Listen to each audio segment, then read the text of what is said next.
আসসালামু আলাইকুম everyone, this is Ashikuzzaman, your Ashik ভাইয়া। আশা করি তোমরা সবাই অনেক ভালো আছো, সুস্থ আছো।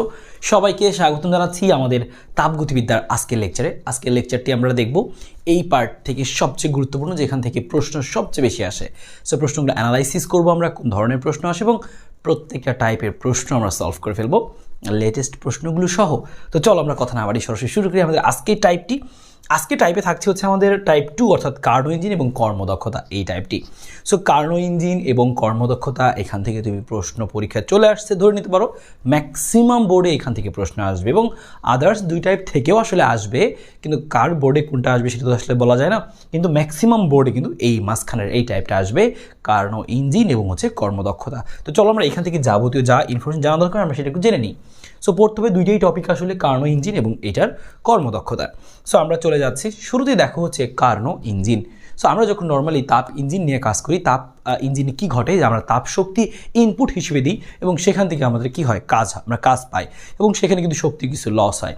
তো এই যে আমরা যতটুকু তাপ দিচ্ছি সরাসরি অতটুকু কাজ আমরা পাচ্ছি না, আসলে পাওয়া যায় না, তাপ ইঞ্জিন থেকে লস হয়। এই লসটা কমানোর জন্য বা আমরা যেন সরাসরি যতটুকু তাপ দেবো ততটুকুই কাজ যেন পাই, অর্থাৎ 100% দক্ষতার ইঞ্জিন যেন আমরা হচ্ছে ব্যবহার করতে পারি, এই লক্ষ্যে কাজ শুরু করেন হচ্ছেন বিজ্ঞানী সাদি কার্নো। এবং তারই আসলে একটা চিন্তা ভাবনা, সেটা হচ্ছে কার্নো ইঞ্জিন। এটা হচ্ছে একটা আদর্শ ইঞ্জিন, কার্নো ইঞ্জিনকে বলতে পারি একটা আদর্শ ইঞ্জিন। বাস্তবে আসলে ইঞ্জিন আসলে নাই, কিন্তু এটা একটা কল্পনা, আদর্শ ইঞ্জিন, যেই ইঞ্জিনের দক্ষতা কি 100%, যতটুকু তাপ দিবা অতটুকু তুমি সরাসরি কাজে পরিণত করতে পারবা। সো এই ইঞ্জিনটা কিভাবে কাজ করে, এই ইঞ্জিনের যে ধাপগুলো, সেই ধাপগুলো আমরা একটু জেনে নিব কোন প্রসেসে কাজ করে, কারণ এই জিনিসগুলো থেকে আমাদের পরীক্ষাতে প্রশ্ন আসবে। এই যে কার্নো ইঞ্জিনের কয়টা ধাপ এবং এই ধাপের ডিটেলসগুলো আমাদের আসলে প্রয়োজন হবে সিকিউতে, এমসিকিউতে। সো খেয়াল করো। সো আমরা যদি হচ্ছে সেই কার্নো ইঞ্জিনের ধাপগুলোর কথা একটু বলি। দেখো, কার্নো ইঞ্জিনের 4টা ধাপ, তুমি মনে রাখবা কার্নো ইঞ্জিনের কয়টা ধাপ, 4টা ধাপ। সেই 4টা ধাপের মধ্যে প্রথম ধাপটা হচ্ছে এ থেকে বি। এই ধাপটার নাম হচ্ছে দেখো যে আইসোথার্মাল এক্সপ্যানশন, অর্থাৎ সমষ্ণ প্রসারণ। 4টা ধাপের মধ্যে একটা ধাপের নাম কি, সমষ্ণ প্রসারণ। এবং সেই সমষ্ণ প্রসারণে কী কী হয় সেগুলো চলো আমরা একটু এখান থেকে জেনে রাখবো। সো আমি এখান থেকে 4টা ধাপের জন্য হচ্ছে আমি 4টা হচ্ছে পেজ নিয়ে নিচ্ছি, খেয়াল করো। সো প্রথম ধাপে আমরা দেখবো হচ্ছে সমষ্ণ প্রসারণ। সো এখানে আমরা সমষ্ণ প্রসারণের জিনিসগুলো লিখে ফেলি, যে আমাদের সমষ্ণ প্রসারণ। সো আমরা ইঞ্জিনটাকে বানানোর জন্য আমরা বেশ কিছু প্রসেসের মধ্য দিয়ে যাব। সো প্রথম যেই প্রসেসের মধ্য দিয়ে যাব সেটা হচ্ছে আমাদের কি, সেই প্রসেসের নামটা হচ্ছে কি, যে সমষ্ণ প্রসারণ। ঠিক আছে, সেই প্রসেসের নাম হচ্ছে আমাদের যে সমষ্ণ প্রসারণ, সমষ্ণ প্রসারণ। সো সমষ্ণ প্রসারণ। সো এই সমষ্ণ প্রসারণে কি ঘটে ব্যাপারটা দেখো। এখানে আসলে আমরা কি করি, যে সিলিন্ডারের মধ্যে যে কিছু গ্যাস আছে, আমরা গ্যাসটাকে আমরা প্রথমে কোথায় রাখি, তাপ উৎসের মধ্যে রাখি। এমন একটা তাপ উৎসে রাখি যেখানে তাপের পরিমাণে আসলে অসীম। আমরা কেন আসলে বাস্তবে এই কার্নো ইঞ্জিনটা আবিষ্কার করতে পারিনি বা বানাতে পারিনি, কারণ আমাদের বেশ কিছু শর্ত এখানে প্রয়োগ করা হয়েছে, যে শর্তগুলো আমরা মিট আপ করতে পারি না। সো এই জন্য আসলে দেখা যায় যে আমরা 100% দক্ষতার কোনো ইঞ্জিন এখনও আবিষ্কার করতে পারিনি। সো সমষ্ণ প্রসারণে কী ঘটে, যখনই আমরা কি করব, গ্যাসগুলোকে কোনো তাপ উৎসের মধ্যে রাখবো, এখান থেকে তাপ গ্রহণ হবে, তবে তাপমাত্রার কোনো পরিবর্তন হবে না। সো সমষ্ণ কথাটার মিনিং হচ্ছে এটা, যে দেখো কি, যে সমষ্ণ প্রসারণ অর্থাৎ তাপমাত্রা কিন্তু এখানে স্থির থাকবে, গ্যাসগুলো প্রসারিত হবে কিন্তু তাপমাত্রা কিন্তু এখানে ফিক্সড থাকবে। সো আমরা মনে করি এমন একটা, আমরা এই ধাপগুলো এখান থেকে শর্টে দেখে ফেলি। ধরলাম এই সমষ্ণ প্রসারণ প্রক্রিয়া যখন ঘটছে, তখন এটার আদি চাপ ছিল হচ্ছে P1, আদি আয়তন ছিল V1 এবং ওই গ্যাসের তাপমাত্রা ছিল হচ্ছে T1। অর্থাৎ যখন গ্যাসগুলোকে আমি তাপ উৎসের মধ্যে রাখবো, তখন তার চাপ ছিল P1, আয়তন ছিল V1 এবং তাপমাত্রা ছিল T1। পরবর্তীতে আমি গ্যাসগুলো যখন তাপ উৎসে রাখবো, ওই তাপ উৎস দেখে ওই গ্যাসগুলো তাপ গ্রহণ করবে। গ্রহণ করার ফলে কি হবে, তার মধ্যে আরও শক্তি বেড়ে গেল। তখন তাপমাত্রা চেঞ্জ হবে না, তাপমাত্রা চেঞ্জ হতে আমরা দিব না। সো এখানে তখন কী ঘটবে, যে আয়তনের পরিবর্তন ঘটে যাবে। সো সমষ্ণ প্রসারণ, বুঝতে পারছো, প্রসারণ তার মানে কি ঘটবে, আয়তন প্রসারিত হবে। তখন আমাদের কী হবে, এই যে V1 এর মানটা আর V1 থাকবে না, V1 এর মানটা তখন হয়ে যাবে V2। এবং যখনই আয়তন বেড়ে যায় তখন কি হয়, চাপ কমে যায়, সমষ্ণ প্রক্রিয়া, বয়লের সূত্র, তখন চাপটাও কিন্তু কমে যাবে। এখানে P1, তাহলে আমরা এখানে লিখে ফেলি কথাগুলো কী কী ঘটছে এখানে। যখন আমরা সমষ্ণ প্রসারণ করছি, তাপমাত্রা স্থির থাকছে। 1 নম্বর কথা কি, এখানে কিন্তু তাপমাত্রা স্থির থাকে। যে পয়েন্টগুলো লিখে দিব, এই পয়েন্টগুলো তুমি সরাসরি মনে রাখবা, তোমার এমসিকিউর জন্য একদম কাভার হয়ে যাবে, সিকিউ সহ তোমার বেসিকটাও ক্লিয়ার হয়ে যাবে। তাপমাত্রা স্থির থাকে এবং সমষ্ণ প্রসারিত হচ্ছে, তাপমাত্রা আমি স্থির রাখতেছি। সো এই শক্তিটা কী করবে, এই গ্যাসকে প্রসারিত করবে। সো V বৃদ্ধি পাবে, আয়তন বৃদ্ধি পাবে, হ্যাঁ আয়তন প্রসারিত হবে। সো তারপরের পয়েন্ট আমি লিখতেছি যে আয়তন কী হবে, প্রসারিত হবে, আয়তন প্রসারিত। সো আয়তন প্রসারিত আর ব্র্যাকেটে লিখে দিচ্ছি, তার মানে কি যে আয়তন আসলে বৃদ্ধি পাবে। তার মানে এখানে কি ঘটবে যে V1 থেকে V2 আসলে বড় হবে। আর আয়তন বৃদ্ধি পাচ্ছে তার মানে কি এখানে চাপটা কি হবে, চাপটা হ্রাস পাবে, চাপটা আসলে এখানে হ্রাস পাবে, চাপটা আসলে এখানে হ্রাস পাবে, কারণ আয়তনের সাথে চাপের সম্পর্ক ব্যস্ত অনুপাতিক সমষ্টি প্রক্রিয়া। গেল আমাদের এই ব্যাপারটা। এবং বুঝতেই পারছো এখানে তাপমাত্রা T1 ছিল, তাপমাত্রায় কোনো চেঞ্জ হবে না, তাপমাত্রা T1ই থাকবে, ঠিক আছে। সো এই হচ্ছে আমাদের এখানকার প্রসেসটা। তার মানে তুমি বুঝতে পারলা এই প্রথম ধাপ A থেকে B, এটাকে বলা হয় সমষ্ণ প্রসারণ। এবং সেই সমষ্ণ প্রসারণে দেখো কি কি ঘটনা ঘটে, চাপ P1 V1 T1 যেগুলো ছিল সেগুলো চেঞ্জ হয়ে গেছে, কিন্তু টিটা যেটা ছিল, টি যেই জিনিসটা ছিল এই টি কিন্তু চেঞ্জ হয়নি, খেয়াল করছো, T1ই কিন্তু আছে। সো বাকিগুলো চেঞ্জ হয়ে গেছে। এবং এই ধাপে যখন সমষ্ণ প্রসারিত হবে, গ্যাসগুলো প্রসারিত হচ্ছে, গ্যাসের আয়তন বৃদ্ধি পাচ্ছে, তখন কিন্তু এখানে একটা কাজ সম্পাদিত হবে। সো এটাকে আমরা বলি সমষ্ণ প্রক্রিয়াকৃত কাজ। তাহলে এই প্রক্রিয়াতে কাজ কতটুকু হবে সেটাকে লিখতেছি আমরা এইভাবে যে WAB। সো WAB মানে কি A থেকে Bতে কৃত কাজ। আমরা জানি সমষ্ণ প্রক্রিয়ায় কৃত কাজটা কত হয়, যে nRT সাথে হচ্ছে লন এবং হচ্ছে V2 বাই হচ্ছে V1। এখানকার V2 V1টা কি, এই যে V2 হচ্ছে শেষ আয়তন, V1টা হচ্ছে আমাদের কি আদি আয়তন। তাহলে এই প্রসেসে আমরা আর কোন ফর্মুলা কাজে লাগাতে পারবো, এই প্রসেসে আমরা যেই ফর্মুলা কাজে লাগাতে পারবো সেটা হচ্ছে P1 V1 সমান P2 V2, কারণ সমষ্ণ প্রক্রিয়া যেহেতু। সেখানে আমি আর যেই ফর্মুলা কাজে লাগাতে পারবো আমার প্রয়োজন অনুসারে সেটা হচ্ছে P1 V1 ইকুয়াল টু হচ্ছে P2 V2। যদি তোমার কি বলা থাকে আদি চাপ আদি আয়তন দেওয়া থাকে, শেষ চাপ দেওয়া থাকে, তুমি শেষ আয়তনটা বের করে ফেলতে পারবা, কোনো সমস্যা নেই। সো এই হচ্ছে তোমার এখানকার প্রসেসটা, আশা করি বুঝতে পেরেছো, ঠিক আছে। তো এই হচ্ছে আমাদের এখানকার প্রসেসটা, যে এই সমষ্ণ প্রক্রিয়াতে আমাদের কৃত কাজটা আসলে এখান থেকে হবে কত, WAB সমান কত nRT ln V2 by V1। যেখানে টি বলতে কোনটা বোঝাচ্ছি আমরা, অবশ্যই T1, কারণ এই পুরো প্রসেস জুড়ে এই তাপমাত্রা কি থাকে, T1 থাকে। ডান। সো তোমাকে এখান থেকে জাস্ট এতটুকু মনে রাখতে হবে। তুমি বরঞ্চ সেটাকে T1 আকারেও কিন্তু মনে রাখতে পারো যে nRT1 ln V2 by V1। That's it. n মানে হচ্ছে মোল সংখ্যা, আর হচ্ছে মোলার গ্যাস ধ্রুবক, টি হচ্ছে তাপমাত্রা কেলভিন এককে। সো এতটুকু জিনিস আমরা বুঝে গেলাম। এবং এখানে আরেকটা জিনিস আমাদের মাঝে মাঝে একটু প্রশ্নে জিজ্ঞেস করবে যে দেখো A থেকে B, আমি যখন ঘটনা তোমাকে বলছিলাম যে আমরা গ্যাসের সিলিন্ডারটাকে যখন আমরা তাপ উৎসের মধ্যে রাখবো, সো তাপ উৎস থেকে কিছু পরিমাণ গ্যাস গৃহীত হবে, মানে কিছু পরিমাণ তাপ গ্যাস থেকে, মানে কিছু পরিমাণ তাপ গৃহীত হবে গ্যাসের মধ্যে। সেই তাপ যে গৃহীত হচ্ছে সেই গৃহীত তাপের মান কত, মনে রাখবা সমষ্ণ প্রক্রিয়ায় এই যে যতটুকু কাজ ঘটলো, গ্যাসটা যে প্রসারিত হলো, সেই মানটা দেখে আমি বুঝে যাব আচ্ছা কতটুকু তাপ গ্রহণ করছে।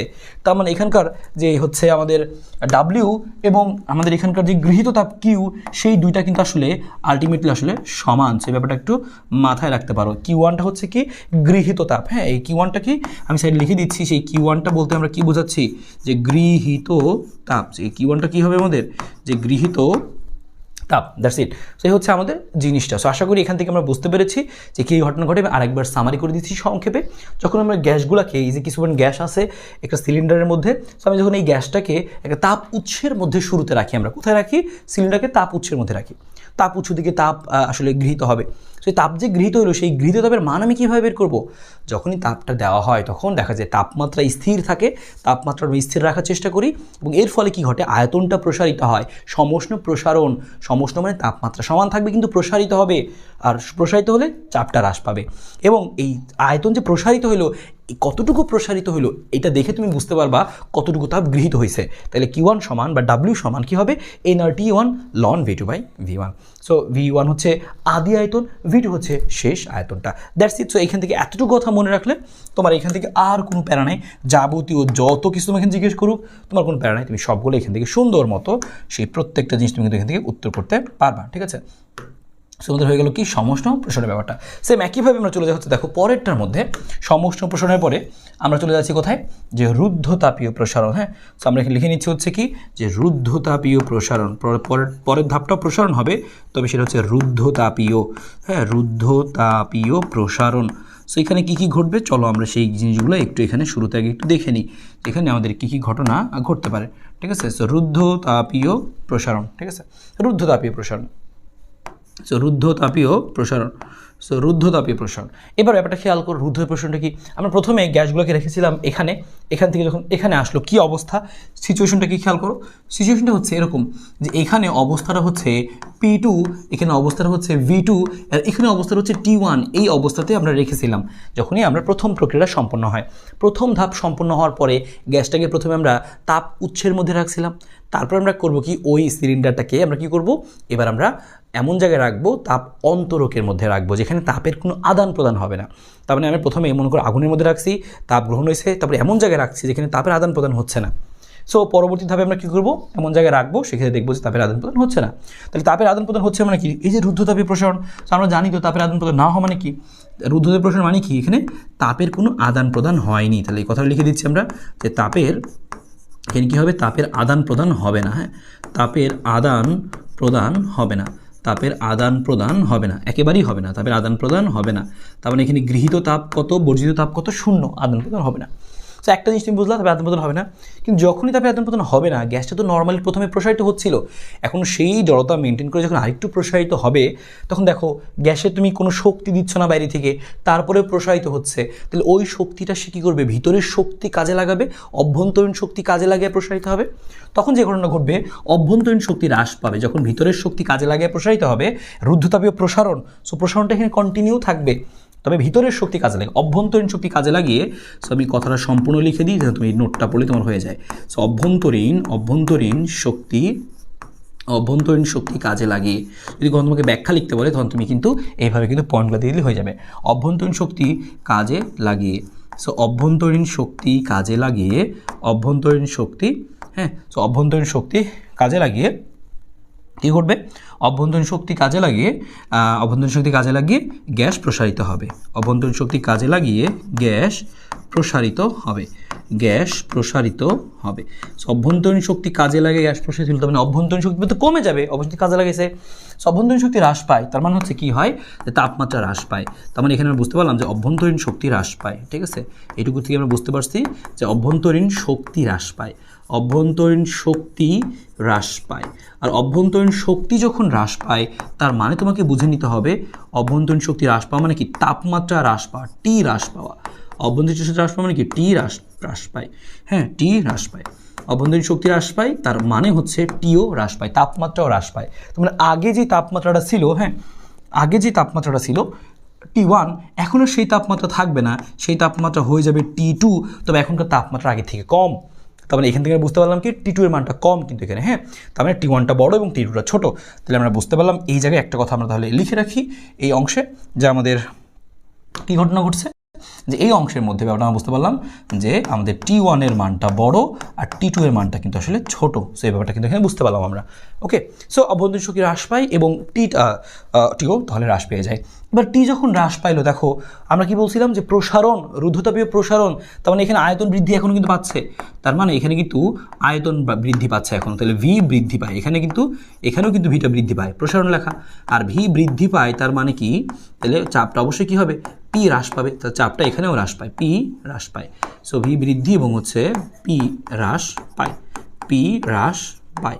সো এটা হচ্ছে আমাদের একটা জিনিস, ভি বৃদ্ধি পায়, পি হ্রাস পায়, এবং তাপমাত্রা কিন্তু এখানে হ্রাস পায়। তাহলে কোন ধাপে কোন ঘটনাটা ঘটে তোমাকে এটা মনে রাখতে হবে, তোমার কিন্তু কাজে লাগবে। এবং আমরা দেখছিলাম যেটা, যে এখানে হচ্ছে তাপের আদান প্রদান হয় না, কিন্তু এখানে যে কৃতকাজটা ঘটে, এখানে তাপ গৃহীত হয়েছিল, এখানে কোনো তাপ গৃহীত হয় না, বর্জিত হয় না, কিউ এর মান 0, ডেল কিউ 0, তাপের আদান প্রদান হয়নি।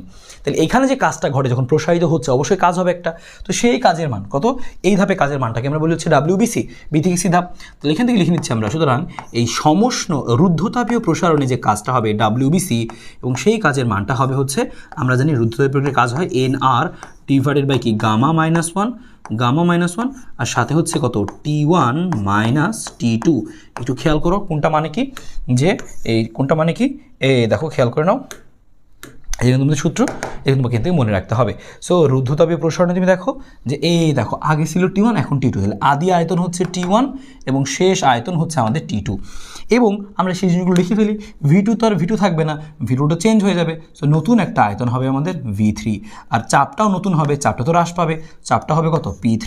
তার মানে এইখানে সিচুয়েশন হবে P3 V3 আর হচ্ছে T2। 2।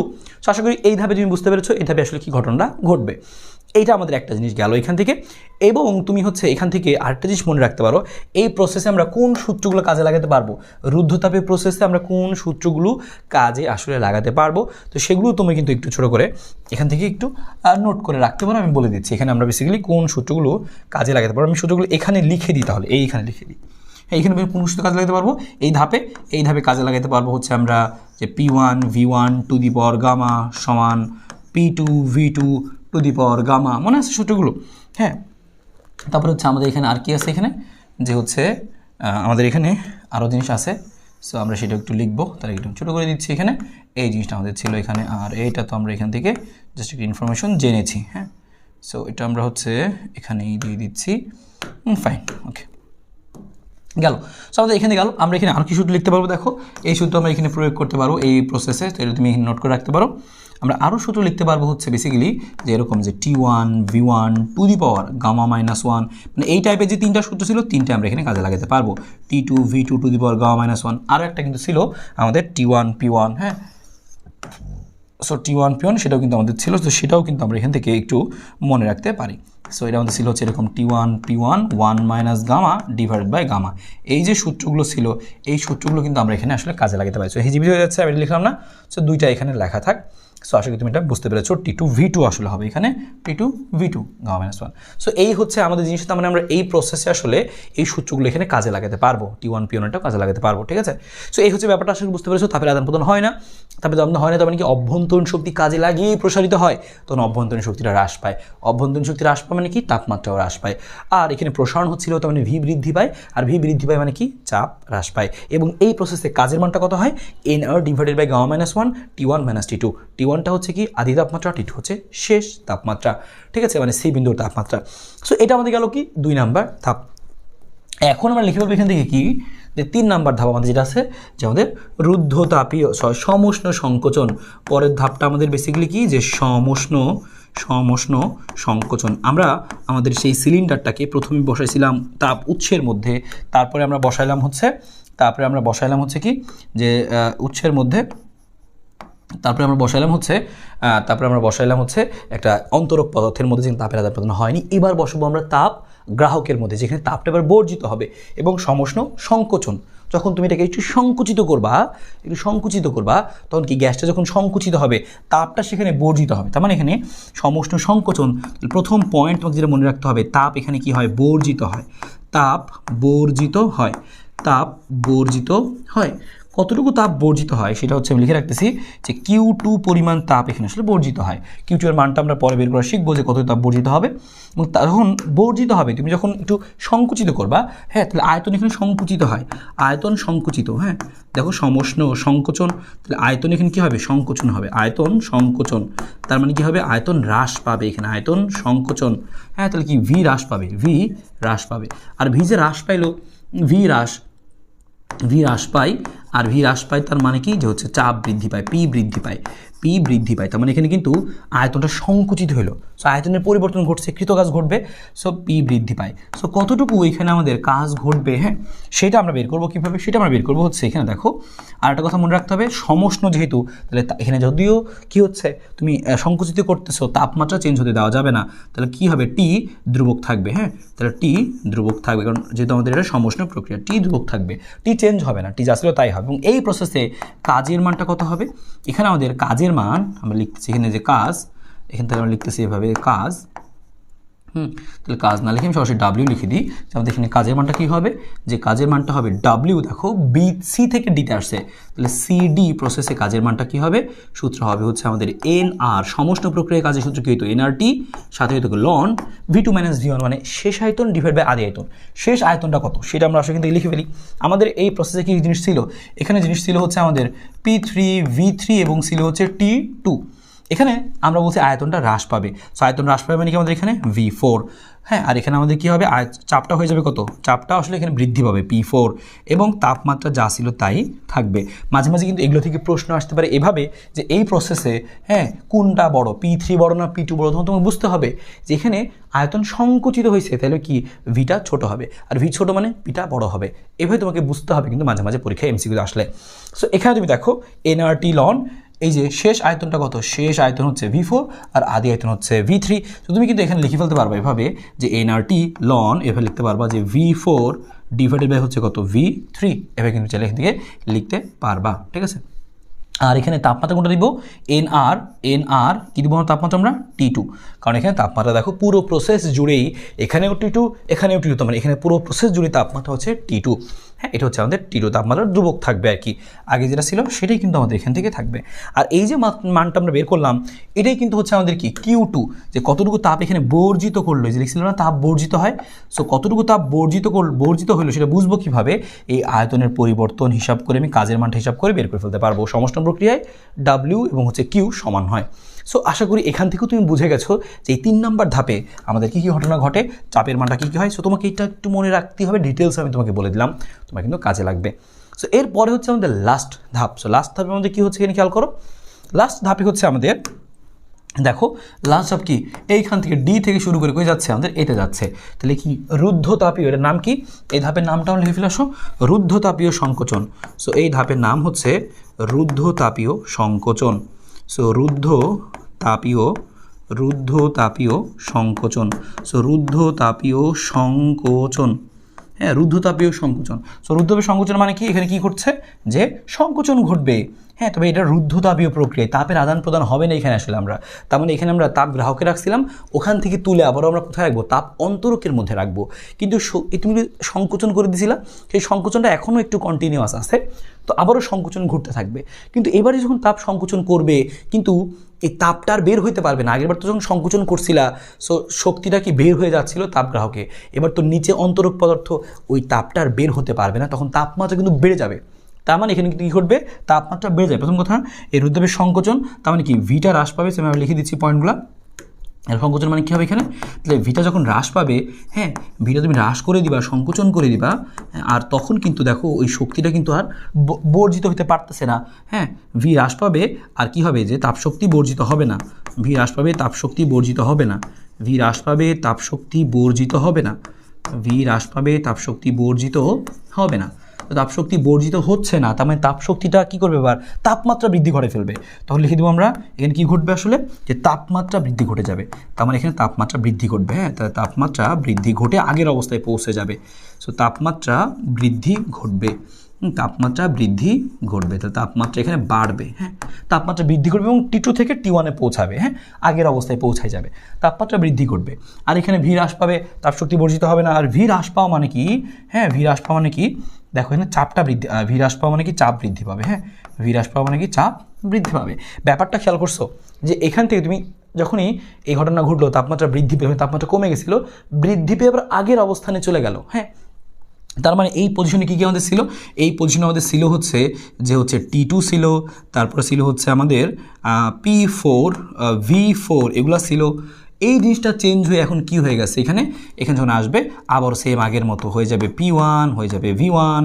দেখো এখানে কি চাপটা বৃদ্ধি ঘটে একদম আগের অবস্থায় পৌঁছে যাবে, তো P1 V1 এবং হচ্ছে হয়ে যাবে কত T1, এখানে পৌঁছায় যাবে আসলে, হ্যাঁ সো এই দেখো আগের অবস্থায় পৌঁছায় গেল। সো পুরো প্রসেসটা এখানে এঁকে রাখি, তাহলে আমরা যদি আগে পুরো প্রসেসটা ব্যাখ্যা করি কী ঘটনা করবে, দেখো যে তার আগে আমি এখানে কাজের সূত্র লিখে দিই, যেখানে আসলে কিন্তু তাপের কিন্তু কোনো আদান প্রদান হবে না, তাপশক্তি বর্জিত হবে না, শোষিত হবে না। তাহলে এক্ষেত্রে আমাদের কাজের মানটা হবে হচ্ছে W, দেখো কি WDA, তার মানে চতুর্থ ধাপে WDA, ডি থেকে যখন গেছে তখন কাজের সূত্র যে NR ডিভাইডেড বাই তখন কি লিখবো এখানে, যে NR divided by gamma minus 1, NR divide by gamma minus 1, সাথে কি থাকবে আমাদের, সাথে আমাদের থাকবে হচ্ছে দেখো শেষ তাপমাত্রা মাইনাস আদি তাপমাত্রা, শেষ তাপমাত্রা কত T2 আর শেষ তাপমাত্রা T1, কারণ এখান থেকে এখানে গেছি আমরা, তো এটা কিন্তু আমাদের শেষ তাপমাত্রা। তাহলে তোমাকে এই ব্যাপারটা একটু খেয়াল রাখতে হবে যে শেষ তাপমাত্রা, বলে এখানে দুটো পার্থক্য আছে, শেষ তাপমাত্রাই হচ্ছে T1 আর আদি তাপমাত্রাই হচ্ছে T2, তাহলে এই জায়গায় একটু সতর্ক থাকতে হবে, ঠিক আছে। NR divided by gamma minus 1 T1 minus T2, ঠিক আছে। সেই তোমাকে খেয়াল রাখতে হবে। অন্য জায়গায় কিন্তু কী লিখছিলাম, দেখো তুমি লিখছিলাম যে আমাদের NR ডিভাইড বাই হচ্ছে গামা মাইনাস 1, হ্যাঁ সো আমরা এখানে লিখে দিচ্ছি NR divide gamma minus 1। So gamma আমাদের এখানে একটু চেক দিচ্ছি আমরা, NR ডিভাইড WBC, হ্যাঁ NR divide gamma minus one এরকম NR divide gamma minus one T1 minus T2, ঠিক আছে। সো এটা ছিল আমাদের আদি তাপমাত্রা মাইনাস শেষ তাপমাত্রা। তাহলে এখানে আমরা তাহলে একটা কাজ করবো, তাহলে এখানে আমরা আদি তাপমাত্রা যেহেতু লিখছিলাম ওটাই বজায় রাখবো আমরা। এখানে আদি তাপমাত্রা কত, দেখো এই T2 কিন্তু আদি তাপমাত্রা, তাহলে আমরা কিন্তু সেভাবে কিন্তু লিখবো N R divide gamma minus one T2 minus হচ্ছে কত T1, ঠিক আছে। N R divide gamma minus one T2 minus T1, কারণ এই T2 কিন্তু আমাদের এখানে কি যে দেখো আদি তাপমাত্রা মাইনাস শেষ তাপমাত্রা। তো আমরা আগের বার তো সেটাই বজায় রাখছিলাম N R divide by gamma minus one আদি তাপমাত্রা মাইনাস শেষ তাপমাত্রা। সো এখানে আমরা কী করছি দেখো সেটাই করছি কিন্তু, যে এখানে আদি তাপমাত্রা T2 আর শেষ তাপমাত্রা হচ্ছে T1, আদি তাপমাত্রা মাইনাস শেষ তাপমাত্রা। So N R divide gamma minus one T2 minus T1। So এখানে কিন্তু একটু চেঞ্জ আছে, সো এই ব্যাপারটা একটু তোমাকে খালি খেয়াল রাখতে হবে। সো আমরা এখান থেকে এই জিনিসটা একটু বুঝে গেলাম, সূত্র আমাদের এখান থেকে বোঝা হয়ে গেল। সো এখান থেকে আমি তোমাকে একটু সামারি করে দিচ্ছি পুরো ব্যাপারটা, যে এই যখন P1 V1 থেকে T1 এ আমরা আসলাম, যখন প্রথম ধাপ সম্পূর্ণ হবে তাপমাত্রা চেঞ্জ হবে না, তখন এখানে কি ঘটে যাবে, এখানে চাপটা চেঞ্জ হবে, আয়তনটা চেঞ্জ হবে, কিন্তু তাপমাত্রা কোনো চেঞ্জ হবে না পুরো প্রসেস ধরে T1। আবারও যখন বি থেকে সিতে আসবো তখন চাপটা হয়ে যাবে P3, আয়তন হয়ে যাবে V3 এবং তাপমাত্রা ঠিকই চেঞ্জ হবে T2 হয়ে যাবে। সেখান থেকে আবার এখানে আসবে, এতে আবার আগের অবস্থায় চলে আসবে। এবং কোন ধাপে চাপ বাড়ে আয়তন কমে সব কিন্তু বলা আছে, তুমি জাস্ট এই প্রসেসটা সুন্দর করে একটু ফলো করো তাহলে হয়ে যাবে। তাহলে এই যে প্রত্যেকটা পয়েন্ট তোমাকে মনে রাখতে হবে, বিশেষ করে লাস্টে যে বক্সগুলো দিলাম যে এই ধাপে কৃত কাজ কত, এই ধাপে কৃত কাজ কত, সেই কৃত কাজগুলো তোমার বিশেষভাবে তোমার মনে রাখতে হবে, কারণ এটা দিয়েই তোমার পরীক্ষাতে প্রশ্ন আসবে, তুমি এটা একদম নিশ্চিত থাকো। তোমাকে কাজ জিজ্ঞেস করবে, বিভিন্ন ধাপে কাজগুলো জিজ্ঞেস করবে, তারপর এই ধাপে কৃত কাজের মানটা কত এবং এই প্রত্যেক ধাপে কৃত কাজের মানটা, হ্যাঁ ঠিক আছে। তোমার কিন্তু এটা কিন্তু কোনোভাবে কিন্তু মিস করার সুযোগ আসলে এখান থেকে নাই। সো আশা করি তুমি এটা বুঝতে পেরেছো, যে ঠিক আছে, যে আশা করি বুঝতে পেরেছো এখান থেকে আসলে আমাদের ঘটনাটা কীভাবে আসলে এখান থেকে ব্যাখ্যা করতে হবে বা লিখতে হবে, প্রত্যেক জিনিস আমরা এখান থেকে বুঝে গেছি। সো গেল আমাদের এখান থেকে, এটা ছিল আমাদের কত Q1 আমাদের ছিল এখান থেকে, হ্যাঁ। সো এই হচ্ছে আমাদের জিনিস, সো এই হচ্ছে আমাদের জিনিস ফাইন। সো আমরা এখান থেকে আশা করি বুঝে গেছি যে আসলে এখান থেকে কীভাবে জিনিসগুলো লেখা যায়, ঠিক আছে। সো আমরা সূত্রগুলো প্রত্যেকটা বুঝে গেছি, চাপ হ্রাস পাবে কখন কোনটা কী হবে, প্রত্যেকটা ইনফরমেশন কিন্তু আমরা এখান থেকে বুঝে গেছি।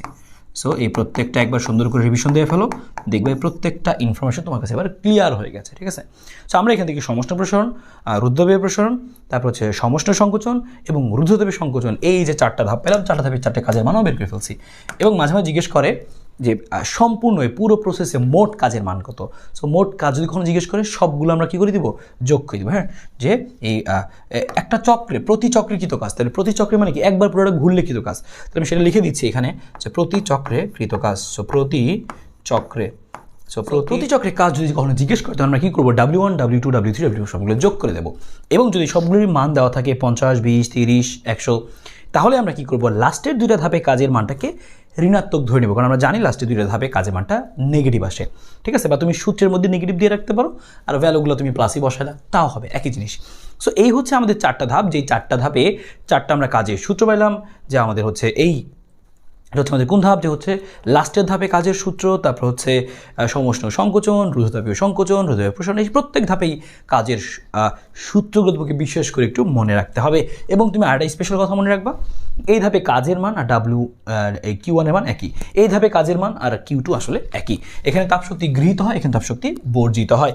সো এই ব্যাপারটা একটু এখান থেকে মনে রেখো।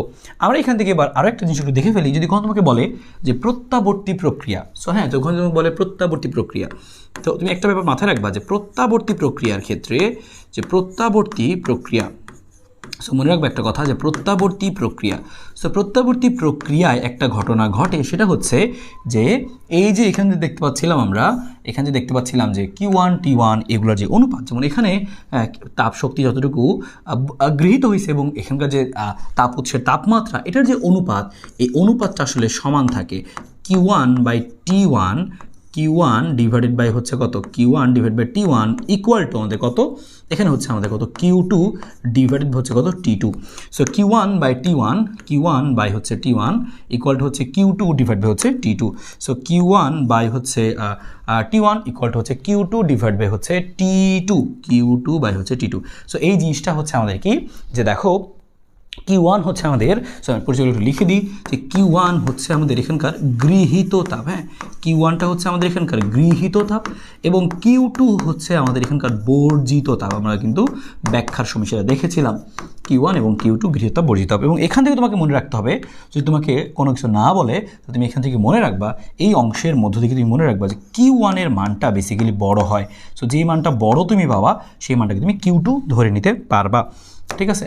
আর একইভাবে T1 T2 আমরা লিখে রাখবো, কারণ এটা আমাদের কিন্তু কাজে লাগবে। এখান থেকে আমি একটু সরায় রাখি। সো আমাদের এই হচ্ছে জিনিসটা। সো তুমি এই জিনিসটা একটু এখান থেকে ফোকাস রাখতে পারো, Q1টা বড় হয়। সেম একইভাবে আমরা এখান থেকে মনে রাখতে পারি যে T1টা হচ্ছে উৎসের তাপমাত্রা। অবশ্যই আমরা কেলভিনে নিব মান বসানোর সময়, উৎসের তাপমাত্রা এবং T2 এটা হচ্ছে আমাদের যে গ্রাহকের তাপমাত্রা। T2 হচ্ছে আমাদের গ্রাহকের তাপমাত্রা। এবং এখান থেকে আমরা কিন্তু দেখে আসছিলাম ব্যাখ্যার মধ্যে যে কোন মানটা বড় হয়, T1 এর মানটা বড় হয়, ব্যাখ্যায় কিন্তু বলছিলাম, তাই। তো তুমি কিন্তু এই ব্যাপারটা মাথায় রাখবা, T1 T2। এবং এখান থেকে তুমি সরাসরি এখান থেকে মনে রাখো যে হচ্ছে আমাদের কি কোনটা বড় হচ্ছে, যে T1 এই মানটা আসলে বড় হচ্ছে আমাদের এখানকার, হ্যাঁ যে T1 মানটা হচ্ছে আমাদের বড় হচ্ছে T2 এর থেকে। সো অবশ্যই একটু খেয়াল রাখবে জিনিসটুকু। সো প্রত্যাবর্তী প্রক্রিয়া বলা, যদি তোমাকে বলে প্রত্যাবর্তী প্রক্রিয়া, শুধুমাত্র সেক্ষেত্রে কিন্তু তুমি লিখতে পারবা ওয়ান অ্যান্ড অনলি প্রত্যাবর্তী প্রক্রিয়ার সময় কিন্তু আসলে এই ঘটনাটা আসলে ঘটে। যে প্রত্যাবর্তী প্রক্রিয়াতে আমাদের এই ঘটনা ঘটে, Q1/T1 সমান Q2/T2। সো গৃহীত তাপ বর্জিত তাপ, উৎসের তাপমাত্রা গ্রাহকের তাপমাত্রা। সো গেল আমাদের এখানকার এই জিনিসটা, ঠিক আছে। এখান থেকে গেল হচ্ছে আমাদের এখানকার এই জিনিসটা। সো আমরা এখান থেকে এই ব্যাপারটা একটু মাথায় রাখবো। সো আমরা এরপর জানতে চাই এই কার্নো ইঞ্জিনের বেসিক্যালি হচ্ছে কর্মদক্ষতা, এই কার্নো ইঞ্জিনের কর্মদক্ষতাটুকু জানতে চাই। সো কর্মদক্ষতা বের করবো কীভাবে, কোনো একটা তাপ ইঞ্জিনে তুমি যতটুকু তাপ শক্তি দিবা, মনে করো তাপ শক্তি তুমি দিলা Q1 পরিমাণ, হ্যাঁ, আর তাপ শক্তি বর্জিত হবে Q2 পরিমাণে, তাহলে এখানে কৃতকাজটা কথা আমি সবার আগে বের করতে চাচ্ছি হচ্ছে যে তাপ ইঞ্জিনের ক্ষেত্রে কৃতকাজ। আমি লিখে নিচ্ছি যে তাপ ইঞ্জিন দক্ষতা বের করার আগে, সো তাপ ইঞ্জিনে দক্ষতা বের করার আগে, সো আমরা লিখে নিচ্ছি তাপ ইঞ্জিনে দক্ষতা বের করার আগে তাপ ইঞ্জিনে কাজ, হ্যাঁ তাপ ইঞ্জিনে কাজ। সো তাপ ইঞ্জিনে কাজ কী হবে, W সমান কী হবে, যে আমি কতটুকু তাপ শক্তি দিলাম, হ্যাঁ এবং কতটুকু তাপ শক্তি বর্জিত হলো সেটা বিয়োগ করলে আমি পেয়ে যাবো এখানকার মধ্যে কতটুকু কাজে পরিণত করতে পারছে আমাদের ইঞ্জিনটা। তো এটা হচ্ছে আমাদের এখানকার যে সূত্র। কৃতকাজ হবে কত, কৃতকাজ হবে হচ্ছে আমাদের এখানকার W সমান হচ্ছে Q1 - Q2, ঠিক আছে। সো তাপ ইঞ্জিনে কাজ হচ্ছে Q1 - Q2। এবার যদি দক্ষতা বের করতে চাই যে তাপ ইঞ্জিনের দক্ষতা কত, দক্ষতা সমান আমরা কি জানি, তাপ ইঞ্জিনের দক্ষতা আমরা বলতে পারি কর্মদক্ষতা। তাপ ইঞ্জিনে আমরা বলতে পারি কি সরাসরি যে কর্মদক্ষতা। তো তাপ ইঞ্জিনে কর্মদক্ষতা, ঠিক আছে, কর্মদক্ষতা কী হবে, ইটা সমান হচ্ছে কত 1 মাইনাস কী হবে দেখো। সো আমি এখানে তার আগে 1 মাইনাস না দিয়ে আমি তোমাকে বেসিক থেকে দেখাই যে ধরলাম যে এর মধ্যে তুমি কী করছো, যে তুমি তাপ শক্তি এখানে দিছিলা হচ্ছে Q1 পরিমাণে, কিন্তু সে কাজে লাগাতে পারলো কী পরিমাণে, W পরিমাণে কাজে লাগলো। তাহলে W/Q1 এটা যদি আমি শতকরায় প্রকাশ করি তাহলে কিন্তু পেয়ে যাচ্ছে কি যে হচ্ছে দেখো যে কর্মদক্ষতা এটা সমান W/Q1, W হচ্ছে কাজ, Q1 হচ্ছে গৃহীত তাপ, হ্যাঁ তাপ শক্তি গ্রহণ করছিল। সো যদি তুমি একইভাবে W এর পরিবর্তে বসাই দাও Q1 - Q2, তাহলে কিন্তু এখান থেকে ফর্মুলা পেয়ে যাবে একটা 1 মাইনাস Q2 ডিভাইডেড বাই হচ্ছে Q1। অবশ্যই মাথায় রাখবো কোন মানটা বড়, Q1টা বেসিক্যালি সাধারণত বড় হয় আর কি, হ্যাঁ। সো আমি এখানে লিখে দিচ্ছি এখানে যে এত ইন্টু কত লিখবো এখানে 100%। সো এটা আমাদের একটা কেস গেল। আর যদি প্রত্যাবর্তী প্রক্রিয়ার ক্ষেত্রে আমরা কী লিখতে পারবো 1 - Q2/Q1। সো Q2/Q1 এর পরিবর্তে আবার কী লেখা যাবে, এই Q2/Q1 এর পরিবর্তে লেখা যাবে হচ্ছে আবার যে T2/T1। সো আমি এখানে লিখলাম হচ্ছে T2/হচ্ছে T1। যদি আমাদের তাপমাত্রাগুলো দেওয়া থাকে তাও আমরা দক্ষতা বের করতে পারবো, ইন্টু হচ্ছে কত 100%। সো এই ব্যাপারটা একটু মাথায় রাখবা। হ্যাঁ নর্মালি আমরা যে ইঞ্জিনগুলো নিয়ে কাজ করবো সেই ইঞ্জিনের দক্ষতা 25-30% এর বেশি আসলে হয় না, বাস্তবে 25-30-40%-এর উপরে হয় না। কিন্তু তারপরেও যদি আমাদের কখনো জিজ্ঞেস করে যে এই ইঞ্জিনের দক্ষতা 100% করা সম্ভব কিনা বা কী করলে দক্ষতা 100% হবে, মাঝামাঝি কিন্তু এই প্রশ্নটা এসে থাকে। সো আমরা কিন্তু এই জিনিসটা একটু ছোটো করে ব্যাখ্যা করে রাখবো প্রশ্ন শেখার সময় যে এই ইঞ্জিনের দক্ষতা 100% কখন হয়, ইঞ্জিনের দক্ষতা 100% কখন হয়। সো আমরা এই জায়গাটার মধ্যে কী করবো, তাপ ইঞ্জিনে আমরা শিখে হলাম, দেখো তাপ ইঞ্জিনে আমরা কাজ শিখছি, দক্ষতা শিখছি, এই সূত্রগুলো তুমি কয়েকটা মনে রাখো, এতটুকু সূত্র প্রয়োগ করে তুমি সব অঙ্ক করে ফেলতে পারবা। তোমাকে আমি অলরেডি বলে দিয়েছি T1 T2 Q1 Q2 সেটা পরিচয় কিন্তু তোমাকে আমি আগেই এখানে জানাই দিছি, হ্যাঁ। সো এখানেও কিন্তু সেম একই পরিচয়। সো এই হচ্ছে ব্যাপারটা। সো এবার আমরা চলো দেখি এখানকার দক্ষতার ব্যাপারগুলো যে বললাম আমরা। সো দক্ষতার এখানে আমরা তাহলে ওই জিনিস লিখে ফেলি যে কোনো ইঞ্জিনের দক্ষতা 100% হতে হলে কী হতে হবে, হ্যাঁ 100% হতে হলে কী হতে হবে। সো মাঝে মাঝেই আমাদের এখান থেকে এই প্রশ্নটা হতে পারে, জিজ্ঞেস করতে পারে, সৃজনশীল কিন্তু জিজ্ঞেস করে, অলরেডি কিন্তু বিভিন্ন বছরে আসছে। সো আমি এখান থেকে সরাই দিয়ে তোমাকে সেই ব্যাখ্যাটা বলে দিচ্ছি। কোনো ইঞ্জিনের দক্ষতা 100% কখন হবে।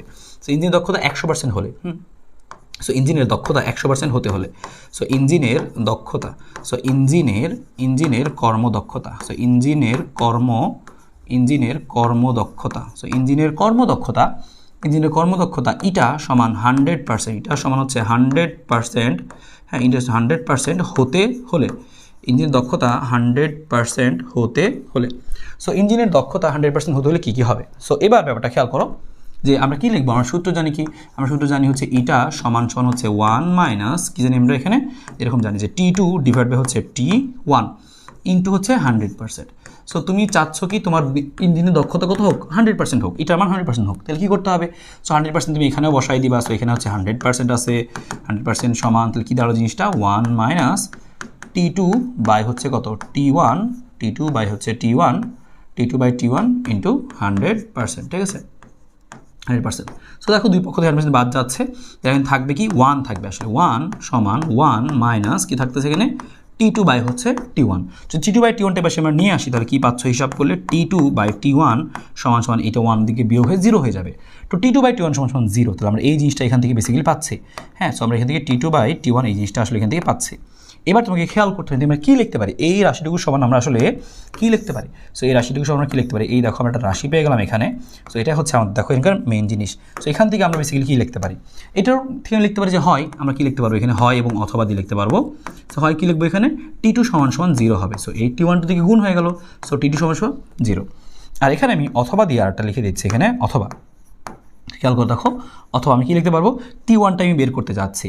সো T1টা আমি ওই পাশে নিলাম, তাহলে T1 সমান সমান কী হবে, T1 সমান সমান হবে হচ্ছে এরকম দাঁড়াবে জিনিসটা যে শূন্যটা এখানে আসবে, T1টা ওখানে যাবে, শূন্যটা নিচে আসবে সামথিং বাই 0। সো নিচে 0 থাকা মানে কি অসীম, তার মানে এই মানটা আসলে কী হবে এরকম, তখন সেক্ষেত্রে আমরা কী লিখতে পারবো, তখন সেক্ষেত্রে আমরা লিখতে পারবো হচ্ছে ইনফিনিটি, অসীম লিখতে পারবো। তার মানে হয় আমাদের T2 এর মানটা 0 হবে, হয় আমাদের T2 এর মানটা কী হবে 0 হবে, অথবা T1 এর মানটা আমাদের অসীম হবে। সো এই হচ্ছে আমাদের এখানকার জিনিসের দক্ষতা 100% হলে কী হতে হবে। আমি এইখানে সেই জিনিসটা বাংলাতে লিখে দিচ্ছি, তোমার কিন্তু সৃজনশীল কিন্তু ঘ নম্বরে আসে। হ্যাঁ, সো ঘ নম্বরে কিন্তু এই প্রশ্ন আসতে পারে, বা খতে কিন্তু এই ধরনের প্রশ্ন আসতে পারে, ব্যাখ্যাগুলো কিন্তু এটা আসতে পারে, ঠিক আছে। তুমি কী বলবা যে ইঞ্জিনের দক্ষতা 100% হতে হলে যে তাপগ্রাহক T2 শূন্য, তাই না, তার মানে কি তাপগ্রাহকের তাপমাত্রা 0 হতে হবে, তাপগ্রাহকের তাপমাত্রা ইকুয়াল টু 0 কেলভিন হবে, তাপগ্রাহকের তাপমাত্রা ইকুয়াল টু 0 হবে। অথবা আরেকটা কাজ করতে হবে আমাকে, সেটা কি যে উৎসের তাপমাত্রা অসীম হতে হবে, অথবা উৎসের তাপমাত্রা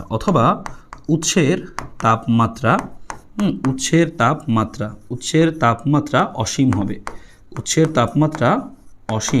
হবে, সো উৎসের তাপমাত্রা অসীম হবে। সো এই দুইটার মধ্যে যে কোনো একটা ঘটনা ঘটতে হবে, তাহলে হ্যাঁ, তাহলে আমরা কি বলতে পারবো যে হ্যাঁ, সো দুইটার মধ্যে যে কোনো একটা যদি হয় তাহলে সেক্ষেত্রে আমরা বলতে পারবো কি যে 100% হবে। সো এই জিনিসটা তুমি একটু মাথায় রাখো, ছোট্ট একটা জিনিস, তো তোমার কাজে লাগতে পারে। সো আমরা অঙ্কের মধ্যে কিন্তু এই অঙ্কটা পাবো, সো তুমি খেয়াল করবা।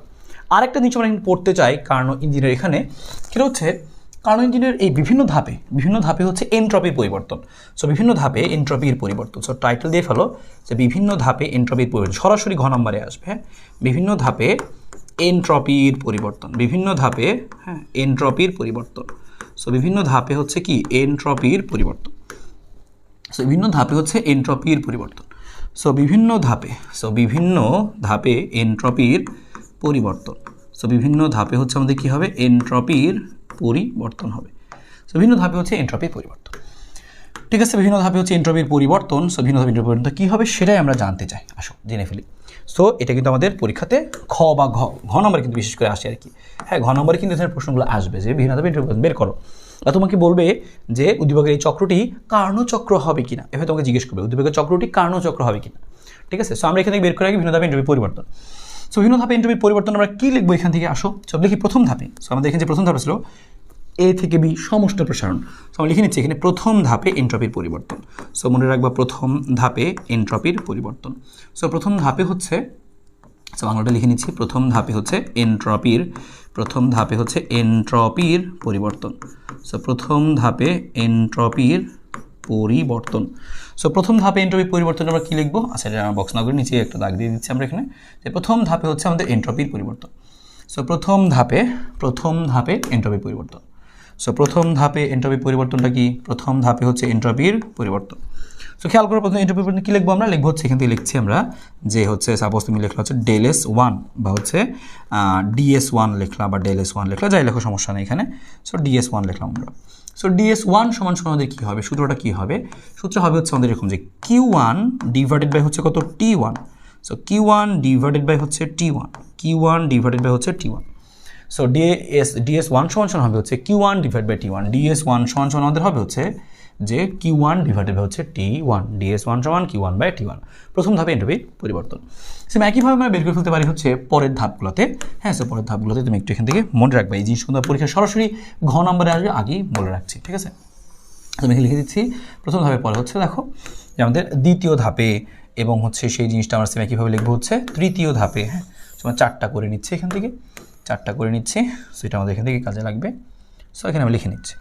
দেখো, সো এখানে প্রথমত তারপরে আমরা করি হচ্ছে দ্বিতীয় ধাপে। সো আমরা এখান থেকে শিখবো হচ্ছে পরেরটা হচ্ছে দ্বিতীয় ধাপে এন্ট্রপির পরিবর্তন। সো দ্বিতীয় ধাপে এন্ট্রপির পরিবর্তনটা হবে হচ্ছে আমাদের, দ্বিতীয় ধাপে এন্ট্রপির পরিবর্তন হচ্ছে আমাদের 0। দ্বিতীয় পরিবর্তন কত হবে? DS2 সমান হচ্ছে কত? 0। সো দ্বিতীয় ধাপে এন্ট্রপি পরিবর্তন হবে হচ্ছে 0। কারণ দেখো এই দ্বিতীয় ধাপটা হচ্ছে আমাদের রুদ্ধতাপীয় প্রক্রিয়া। আমরা জানি রুদ্ধতাপীয় হচ্ছে এমন একটা প্রক্রিয়া, যেই প্রক্রিয়া কি ঘটে, আমাদের এই এন্ট্রপি পরিবর্তনটা সেখানে 0 হয়।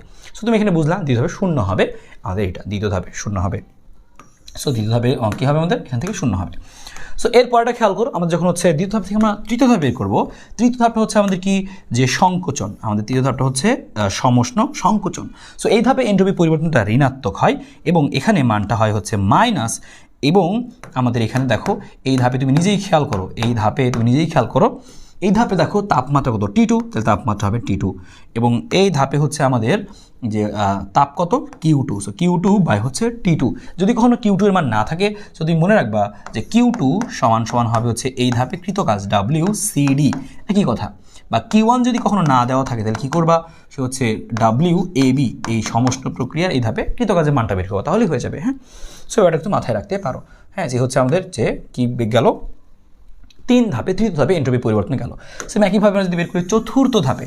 হ্যাঁ, চতুর্থ ধাপে আমাদের এন্ট্রপির পরিবর্তনটা কত? চতুর্থ ধাপে। সো চতুর্থ ধাপে আমাদের এন্ট্রপির এই পরিবর্তনটা দাঁড়াবে হচ্ছে এরকম যে চতুর্থ ধাপে এন্ট্রপির পরিবর্তনটা দাঁড়াবে হচ্ছে ΔS4, এই মানটা দাঁড়াবে হচ্ছে, এটাও 0, কারণ এই দুটো হচ্ছে রুদ্ধতাপীয় প্রক্রিয়া। সো রুদ্ধতাপীয় প্রক্রিয়াতে আমাদের কী হয়? এন্ট্রপির পরিবর্তনগুলো আসলে কী হয়? আমাদের এন্ট্রপির পরিবর্তনগুলো আসলে 0 হয়।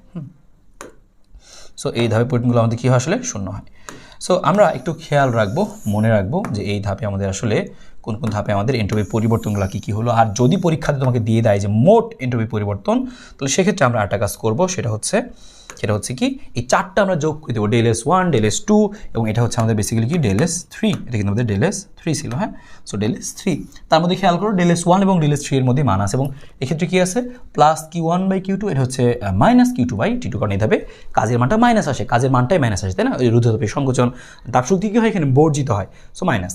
সো গেল আমাদের। আর যদি জিজ্ঞেস করে মোট এন্ট্রপি পরিবর্তন, তাহলে আমি লিখে দিচ্ছি এখানে মোট এন্ট্রপি পরিবর্তন, আর একটা দাগ করে দিচ্ছি আমরা এখানে যে মোট এন্ট্রপি পরিবর্তন লিখবো। সুতরাং যে হচ্ছে কার্নোচক্রে, হ্যাঁ, কার্নোচক্রে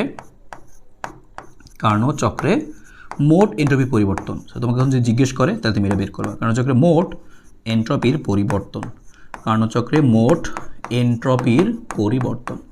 সো তখন সেক্ষেত্রে আমরা কী করবো? কার্নোচক্রে মোট এন্ট্রপির পরিবর্তন বের করলে আমরা কী করবো? সব যোগ করে দেবো। মোট এন্ট্রপির পরিবর্তনটা হবে হচ্ছে আমাদের এখানে যে লিখলাম যে ΔS। সো ΔS সমান কী হবে আমাদের? যেটা আমরা শিখছিলাম যে হচ্ছে ওই যে DS1, তারপরে হচ্ছে আমাদের কি যে DS2, তারপরে আমাদের ছিল কি আরও যে DS3, তারপরে হচ্ছে আমাদের কত? DS4। সো DS1, DS2 সবগুলো যোগ করে দেবো, তাহলে পেয়ে যাবো কার্নোচক্রে মোট এন্ট্রপির পরিবর্তন। আর মাঝে মাঝে পরীক্ষাতে কিন্তু তোমাকে বলবে শুধু প্রথম ধাপে এন্ট্রপি পরিবর্তন বের করো, গ নম্বরে বলবে, বা তৃতীয় ধাপে এন্ট্রপি পরিবর্তন বের করো, গ নম্বরে বলবে, এরকম।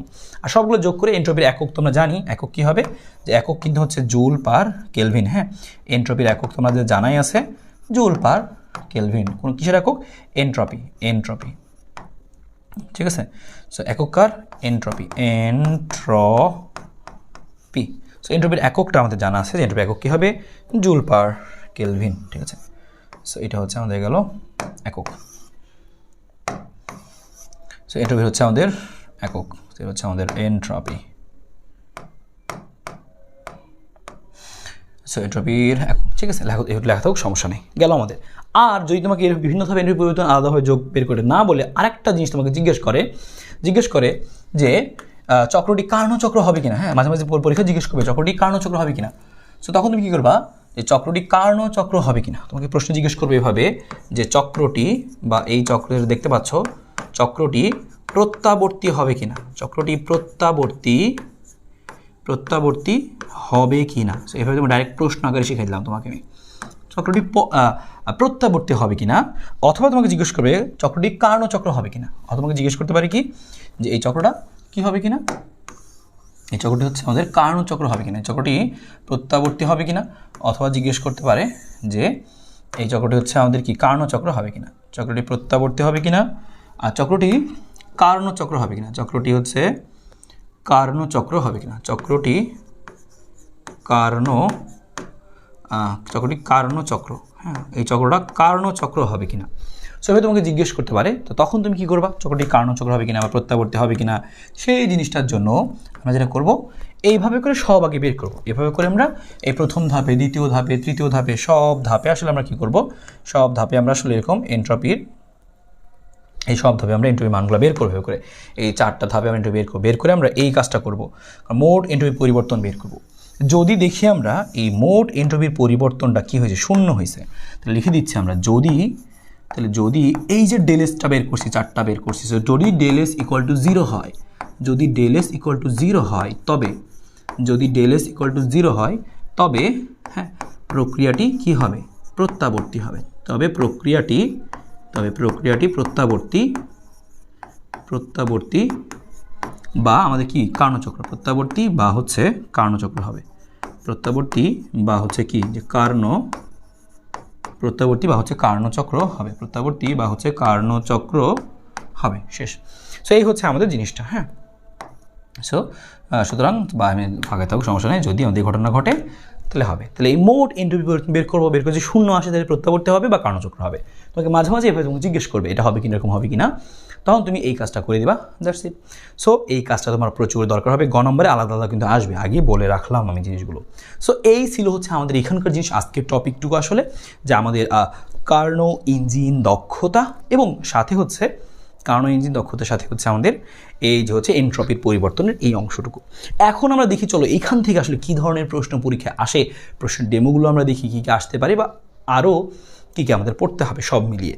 সো সরাসরি আমি প্রশ্নে যাচ্ছি, এই প্রশ্নগুলো দেখো 24 সালে এসেছে, আমরা একটু দেখার চেষ্টা করি এই প্রশ্নগুলো কীভাবে এসেছে।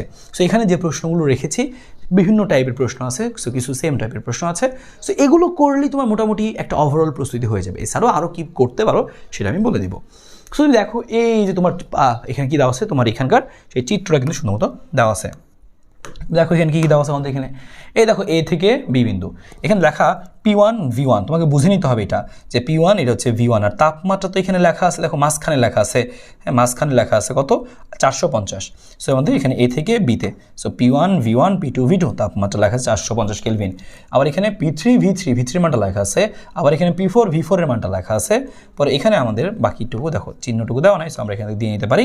এই হচ্ছে ব্যাপারটা, এই মানটান সব কিছু দাও। প্রথমে কী জিজ্ঞেস করছে, কার্ণচক্র এই তোমরা জানি আমরা। সো এই যে এই প্রশ্নটা খুবই ইম্পর্টেন্ট খ নম্বরের জন্য। সো মাস্ট এটা টেস্ট পেপার থেকে গাইড থেকে শিখে যাবো, মাস্ট অনেক ইম্পর্টেন্ট, পরীক্ষাতে আসবেই।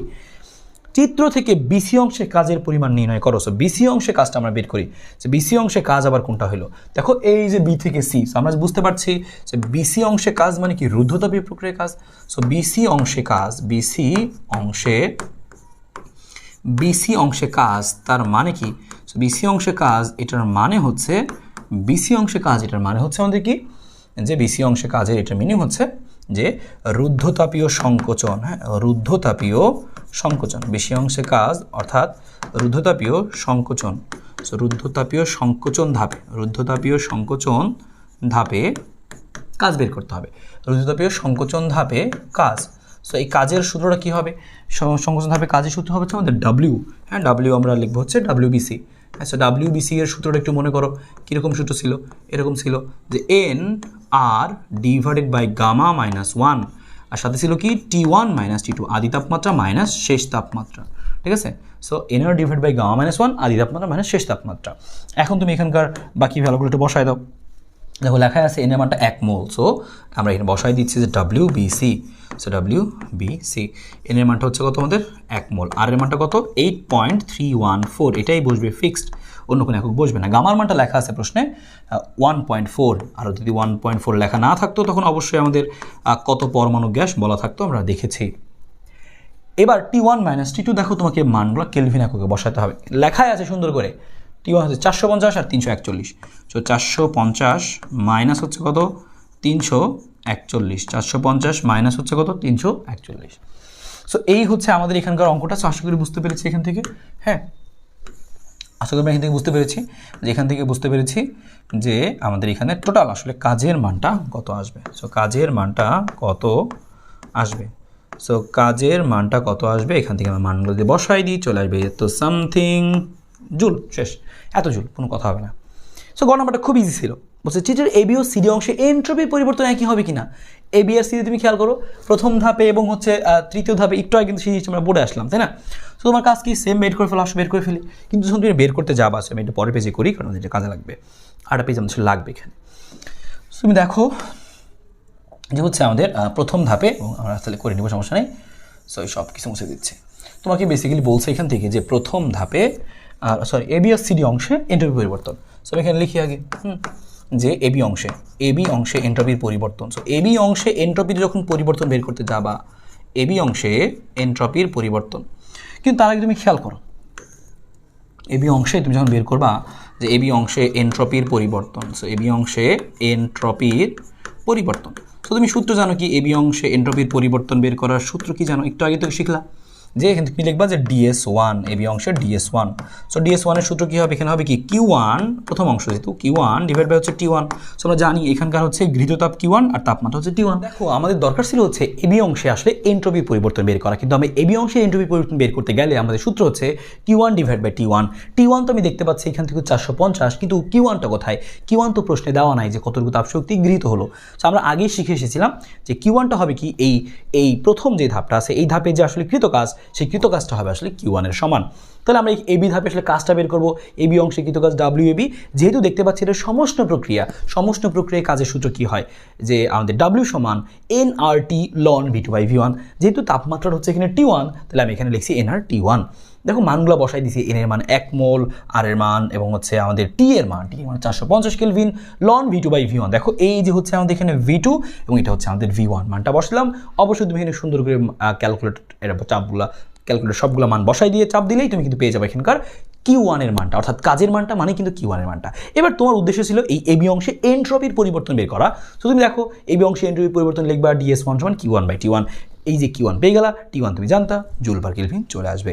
সেম একইভাবে তুমি যদি সিডি অংশে এনট্রপির পরিবর্তন বের করতে চাও, নিজে করে ফেলো। সিডি অংশে কী হবে দেখো, এই যে সিডি অংশটা, তাহলে সিডি অংশে এনট্রপি পরিবর্তন হবে কি Q2/T2। কিন্তু তোমার তো এখানে Q2/T2 যখন তুমি করতে যাবা যে সিডি অংশের সময় যে Q2/T2 একটা মাইনাস আমরা লিখতাম এই তৃতীয় ধাপে, এনট্রপি পরিবর্তনটা আমরা লিখতাম কি যে মাইনাস Q2/T2। সো এই যে তোমার হচ্ছে এখানে কি লাগবে, তোমার এখানে তো Q2 লাগবে, Q2 তো নাই। সো এইখানেও তুমি কি করবা, কাজের মানটা বের করে নিবা। কাজের মানটাই হবে আসলে কি Q2 এর মান, কারণ সমষ্ণ প্রক্রিয়ায় কাজ এবং হচ্ছে এই তাপশক্তির পরিবর্তন আসলে সমান হয়। তো তুমি কাজের মানটা আবারও বের করে নিবা। সমষ্ণ সংকোচন সূত্র আমরা জানি nRT ln V4/V3, এরকম জানি, তাই না? তো সেই সূত্র দিয়ে আমরা কাজের মানটা বের করে নিব। কাজের মানটা হবে Q2, ভাগ করে দেবো T2 দিয়ে, T2 341। তুমি কিন্তু পেয়ে যাবে এখান থেকে যে এনট্রপির পরিবর্তনটা। সো আমি দেখাই দিচ্ছি, তুমি জাস্ট একটু নিজে করে মানটা বের করে নাও। সো এই যে nRT2 ln V4/V3, সো একটু মিলাই নিও। আর সিডি অংশে এনট্রপির পরিবর্তনটা তুমি দেখবা, একটা কাজ করবা, একটা জিনিস সাবধানতা অবলম্বন করবো, একটু শোনো। তুমি যখন এখানে তুমি ভ্যালুটা বের করবা, দেখবা এখানকার মানটা আমাদের এই যে Q2 এর মানটা নেগেটিভ আসছে। তুমি শুধুমাত্র ভ্যালু নিবা, শুধুমাত্র মান নিবা, শুধুমাত্র মান -300 আসছে, শুধুমাত্র 300 নিবা, 300 এখানে বসাই দিবা, আর এই যে মাইনাস সেটা তোমাদের ছিলই, তোমার কিন্তু জিনিসটা চলে আসবে। সো তুমি আলটিমেটলি এন্ট্রপি পরিবর্তনটা ঋণাত্মক পাবা, ঠিক আছে, এখানে ঋণাত্মক পাবা আর এখানে ধনাত্মক পাবা। সো কোনো প্যারা নেই, তুমি বলবা যে মানটা কি সমান হবে কি হবে না, সমান হলে সমান হবে, না হলে হবে না, দ্যাটস এনাফ। সো এভাবে তুমি কিন্তু এন্ট্রপি পরিবর্তনটা এখান থেকে বের করে ফেলতে পারবা। সো আশা করি বুঝতে পেরেছো এখানকার অঙ্কটা। পরবর্তী অঙ্কটা দেখা যাক, দেখো তুমি এখান থেকে বুঝতে পারো কিনা। বলছে একটি কার্নো ইঞ্জিনের উৎসের তাপমাত্রা 340 কেলভিন। উৎসের তাপমাত্রা বলতে আমরা কি বুঝি, দেখো এটা কোথায় আসছে, ময়মনসিংহ 24 আসছে। উৎসের তাপমাত্রা মানে T1, এবং এই তাপমাত্রা ইঞ্জিনটি উৎস হতে এত তাপশক্তি শোষণ করে, মানে কি Q1, এবং তাপগ্রাহকে এত কেলভিন, তাপগ্রাহকের তাপমাত্রা কত, এত কেলভিন, তাহলে তাপগ্রাহক মানে কি T2, এবং 1200 জুল তাপ বর্জন করে। সো বর্জন করে মানে কি, এখানে আমাদের আসলে Q2, so Q1 Q2 T1 T2 সব কিছু দেওয়া আছে এখানে আমাদের। দেখো এই প্লাঙ্কের তাপগতিবিদ্যা বিবিধ পরীক্ষা কিন্তু সেগুলো আশায় বলেছিলাম। দেখো এখান থেকে আমাদের এই যে গ নাম্বারটা কি বলছে, উদ্দীপকের আলোকে এন্ট্রপির পরিবর্তন নির্ণয় করে। এটা কার্নো ইঞ্জিনের বিভিন্ন জায়গায় এই মানগুলো দেওয়া আছে, বলছে এন্ট্রপির পরিবর্তন নির্ণয় করো। সো তুমি এখান থেকে এন্ট্রপি পরিবর্তন নির্ণয় করবা কীভাবে, দেখো সো বুঝতেই পারলাম যে উৎসের ক্ষেত্রে তুমি এখানে একটা পাবা। সো গ নাম্বারটা আমরা এখানে যদি লিখি নেই, তাহলে আমি একটা এন্ট্রপি পরিবর্তন কী পাবো, যে সো লিখে ফেলতে আমরা এখান থেকে এন্ট্রপি পরিবর্তন কী লিখবো, সরাসরি লিখতে পারি আমরা এখানে এন্ট্রপি পরিবর্তনটা হচ্ছে, আচ্ছা আমরা তাহলে আচ্ছা এক ধাপই করি যে তুমি, অথবা তুমি হচ্ছে ধাপে ধাপে করতে পারো। এখানে দেখো দুইটা ধাপ দেওয়া আছে, একটা উৎসের এবং একটা হচ্ছে গ্রাহকের ক্ষেত্রে। সো উৎসের ক্ষেত্রে তুমি যখন বের করবা তখন তুমি কী পাবা, এখানে তখন তুমি কিন্তু এরকম পাবা DS1 সমান সমান কী পাবা, যে Q1 বাই হচ্ছে কত D1। So Q1 by T1 তুমি এখানে মানটা বসাই দিবা, দ্যাটস এনাফ। সেম একইভাবে তোমাকে কী করতে হবে, যে আরও একটা বের করতে হবে। যখন এই মানগুলো কত হচ্ছে, উৎসের তাপমাত্রা কত, উৎসের তাপমাত্রা আমাদের হচ্ছে এখানে উৎসের তাপমাত্রা হচ্ছে কত 340। সো আর উৎস হতে এত তাপ শোষণ করে 2200। সো 2200 ডিভাইডেড বাই কত হবে আমাদের এখানে 340, 340 এত আসবে। এবং সেম একইভাবে আমরা এখান থেকে আরটা বের করবো। সো DS2ই লিখতেছি, সমস্যা নেই। সো আমি আগে ভ্যালুটা আগে বের করে নিই, দেখা যাক ভ্যালুটা আমাদের কত আসে, Q2 বাই হচ্ছে T2, হ্যাঁ Q2 by T2। So Q2 by T2 যদি আমরা এখানে করি তাহলে কত আসবে, তুমি একটু খেয়াল করো যে আমাদের এখানে মানটা হচ্ছে যে 1200 জুল তাপশক্তি বর্জন করেছে, 1200 আসবে আমাদের এখান থেকে। সো 1200 আমাদের এখান থেকে আসবে, 1200, হ্যাঁ 1200 আসবে। আর কী হবে আমাদের 240, কত হবে এখানে আছে 240, এখানে আসবে 240। সো তুমি এই ভ্যালুটা আগে বের করো। দেখো তুমি দুইটা ধাপে আসলে বের করলাম, যে আমাদের এখানে এন্ট্রপি বের করতে বলছে। সো আমরা এখানে দুইটা ধাপে আগে বের করলাম, এবং ভ্যালুটা আমরা আগে বের করে নিই। এখন তাহলে আমরা পরিবর্তনটা বের করে ফেলি, যে আমরা বেসিক্যালি শুরুতে বের করলাম যে এই যে আমাদের উৎস এবং গ্রাহকের ক্ষেত্রে এন্ট্রপির জাস্ট আমরা নর্মাল পরিবর্তনটা বের করলাম। তবে আমরা দেখো এখন যে পরিবর্তনটা বের করবো তার আগে আমরা কিন্তু আপনাদেরকে জানিয়েছিলাম, যখন তাপ গৃহীত হয় তখন কিন্তু এটা প্লাস হয়, আর যখন তাপ বর্জিত হয় সেক্ষেত্রে আমরা কী করি, এটা কিন্তু মাইনাস দিই। সো আমি এখানে মাইনাসটা ইউজ করতে পারি, অথবা আমরা পরিবর্তনের মধ্যে গিয়েও পরবর্তীতে মাইনাসটা ইউজ করতে পারি, কোনো সমস্যা নেই। সো মনে করো আমরা যেভাবে শিখছিলাম সেভাবেই করি। তোমাকে বলছে যে এটা হলো প্রথম ধাপে এন্ট্রপি পরিবর্তন, এবং পরবর্তীতে তাপ যখন বর্জিত হয়েছে তখন এন্ট্রপি পরিবর্তন। আমাকে জিজ্ঞেস করছিল মোট এন্ট্রপি পরিবর্তন কত, তাহলে লিখে দিব আমরা। সুতরাং এই জায়গাটার মধ্যে লিখবো আমরা, সুতরাং মোট এন্ট্রপির পরিবর্তন। সো এটা আমরা লিখে দিয়ে আসো, সুতরাং মোট এন্ট্রপির পরিবর্তন। সো মোট এন্ট্রপির পরিবর্তন। সো মোট এন্ট্রপির পরিবর্তনটা কী হবে, আমরা যোগ করে দেব, মোট এন্ট্রপির পরিবর্তন লিখবো আমরা হচ্ছে ডেল এস সমান সমান আমাদের কী আসবে, এই DS1 যোগ হচ্ছে কত আমাদের এই যে DS2। তো আমরা টোটালি যোগ করে দেবো। যোগ করলে কী থাকছে দেখো তুমি একটু, যোগ যখন আমরা করব তখন আমরা আলটিমেটলি পাচ্ছি হচ্ছে এই জিনিসটা, আমি এখানে লিখে দিচ্ছি। এখানে পাবো তাহলে আমরা কত, এখানে যেটা আমরা পাইছি, এবং আমরা এখানে হচ্ছে এখানে তাহলে চিহ্নটা দিয়ে রাখি। তাহলে আমরা এখানে যেটা পাইছি Q1 বাই T1, হ্যাঁ। সো আমি সেখানে এটাই লিখে রাখতেছি সরাসরি, যেটা হচ্ছে কত আমাদের Q1 ডিভাইডেড বাই হচ্ছে T1। আর এখানে যোগ করবো, এবং যোগ করার তাহলে আমি যোগটা লিখি আগে এখানে। দেখো এটা হচ্ছে আমাদের সেই পূর্বের যোগ চিহ্নটা। আর এখন আমরা যেটা হচ্ছে পাইলাম যে কত আসবে এখানে, -Q2 বাই হচ্ছে T2। সো তুমি যদি এখন এই পুরোটা হিসাবটা করে ফেলো তাহলে কিন্তু আলটিমেটলি পেয়ে যাচ্ছ, যেটা আমি অলরেডি এখানে তোমাকে দেখাইছি যে কত আসবে। সো তুমি জাস্ট এই অংশটুকুর মান নিচে বসাই দাও, তোমার চলে আসবে। এখানে তুমি একটা ভ্যালু বের করতে পারো, এই যে এখান থেকে একটা ভ্যালু বের করতে পারো, মাইনাস আসবে, এখানে একটা মাইনাস আসবে। সো এই অংশটুকু তুমি কী করো, মানগুলো এখানে বসাই দাও, মোট এন্ট্রপি পরিবর্তন চলে আসবে একদম আগের মতো। ঘ নাম্বারটা কী বলছে তুমি একটু খেয়াল করো, ইঞ্জিনটির উৎসের তাপমাত্রা 120 কেলভিন বাড়াতে হলে দক্ষতার কিরূপ পরিবর্তন হবে, বা বাড়ালে কিরূপ পরিবর্তন হবে। সো উৎসের তাপমাত্রা আমরা 120 কেলভিন বাড়াতে চাচ্ছি, হ্যাঁ। সো আমরা এই অঙ্কটা একটু হাতে কলমে করি। এটা হচ্ছে আমাদের ময়মনসিংহ না, এটা হচ্ছে আমাদের আসলে রাজশাহী, আসলে আমাদের কি রাজশাহী, এটা হচ্ছে আমাদের রাজশাহী বোর্ড আসলে 24-এর অঙ্ক, আসলে ময়মনসিংহ তো আমরা করলাম একটু আগে। ঠিক আছে। আমি এখান থেকে তোমাকে একটু লিখে দিচ্ছি, এটা হচ্ছে আমাদের রাজশাহী। ওকে, রাজশাহী বোর্ড। রাজশাহী বোর্ড 24 অঙ্ক। সো আমরা এটার ঘ নাম্বারটা একটু জাস্ট আইডিয়া দিয়ে ফেলি কীভাবে করতে পারো এখান থেকে। খেয়াল করো, দেখো তোমাকে কী বলছে ঘ নাম্বারটার মধ্যে। ঘ নাম্বারটাই বলছে ইঞ্জিনটির উৎসের তাপমাত্রা 120 কেলভিন বাড়লে দক্ষতার কীরূপ পরিবর্তন হবে। দক্ষতার কীরূপ পরিবর্তন হবে, সো তোমাকে আগে জানতে হবে যে আগে দক্ষতা কত ছিল।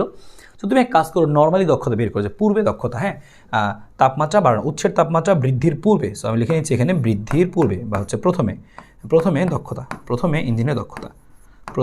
ইঞ্জিনের দক্ষতা কত ছিল সেটাও তোমার কিন্তু বের করে নিতে হবে, কারণ তোমার হচ্ছে পরিবর্তন চাইছে। সো প্রথম ইঞ্জিনের দক্ষতা তুমি কী লিখবা হচ্ছে ইটা সমান কী লিখবা 1 মাইনাস কী লিখবো আমরা T2 ডিভাইড বাই হচ্ছে কত T1, T2 divide by T1 into হচ্ছে কত, ইন্টু হচ্ছে 100%, ঠিক আছে। সো তুমি এই মানটা বসাই দিলে তুমি কিন্তু পেয়ে যাচ্ছ এখানকার যে হচ্ছে আমাদের এই ইটার মানটা। সুতরাং আমরা এখান থেকে ইটা কী করবো, ইটা সমান 1 মাইনাস খেয়াল করো T2 বাই হচ্ছে T1। এটি কারণ ইঞ্জিনের উৎসের তাপমাত্রা হচ্ছে কত 340 এবং গ্রাহকের তাপমাত্রা 240। আমরা বসাই দিচ্ছি, সেটা বড় মানটা সেটা হচ্ছে T1 হবে, উৎসের তাপমাত্রা বলাই আছে, উৎসে হলে T1 হবে। সো 340 এবং উপরে হবে কত 240। সো তুমি যদি এইটুকু নর্মালি হিসাব করে দাও তাহলে তোমার কি চলে আসবে, হিসাব করলে তুমি কি পাই যাবা, এখান থেকে পাই যাবা তুমি হচ্ছে আমাদের এই কর্মদক্ষতার মানটা, নর্মালি কর্মদক্ষতার মানটা। সো এইবার আমরা হচ্ছে দেখো এই কর্মদক্ষতার মানটা পাওয়া যাবো। তারপর কি বলছে যে 120 কেলভিন বাড়ালে দক্ষতার কীরূপ পরিবর্তন হবে। তাহলে আমরা কী লিখবো, সুতরাং 120 কেলভিন বাড়ালে, সুতরাং উৎসের তাপমাত্রা, তাহলে আমরা আরেকবার বের করবো আমরা উৎসের তাপমাত্রা। সো এরকম অঙ্কগুলো খুবই সিম্পল, আসলে যেন করতে পারো। সো উৎসের তাপমাত্রা 120 কেলভিন বাড়ালে, সো উৎসের তাপমাত্রা 120 কেলভিন বাড়ালে আমাদের উৎসের তাপমাত্রাটা বেসিক্যালি হবে কত, উৎসের তাপমাত্রা হবে হচ্ছে T1 প্রাইম। সো T1 প্রাইমটা কত হবে 120 এবং আগে কত ছিল 340 ছিল। তাহলে 340 যোগ হচ্ছে কত 120, আসতেছে কত 460। তাহলে 460 কেলভিন বর্তমানে দাঁড়াইছে 460। তুমি এখন লিখবো সুতরাং দক্ষতা, তো লিখবো সুতরাং নতুন দক্ষতা আর কি, বর্তমানে দক্ষতা এটা প্রাইম লিখতেছি আমরা বর্তমানে। সো 1 মাইনাস সূত্র কি লিখবো যে T2 বাই হচ্ছে T1, তবে এভাবে T1 প্রাইম, নতুন যেহেতু আমরা বাড়াইটা নিলাম, সো এটা আমাদের হবে প্রাইম। সো এই হচ্ছে আমাদের ইন্টু হচ্ছে কত 100%, এটা হচ্ছে আমাদের কত 100%। সো এখান থেকে মানগুলো বসাই দিচ্ছি হচ্ছে এটা প্রাইম সমান হচ্ছে 1 মাইনাস খেয়াল করো এটা T2 বাই হচ্ছে T1। সো T2 কত আমাদের, T2 হচ্ছে আমাদের 240। সো T2 হচ্ছে কত আমাদের 240ই থাকবে, কোনো চেঞ্জ নাই। আর এখানে আসবে কত 460।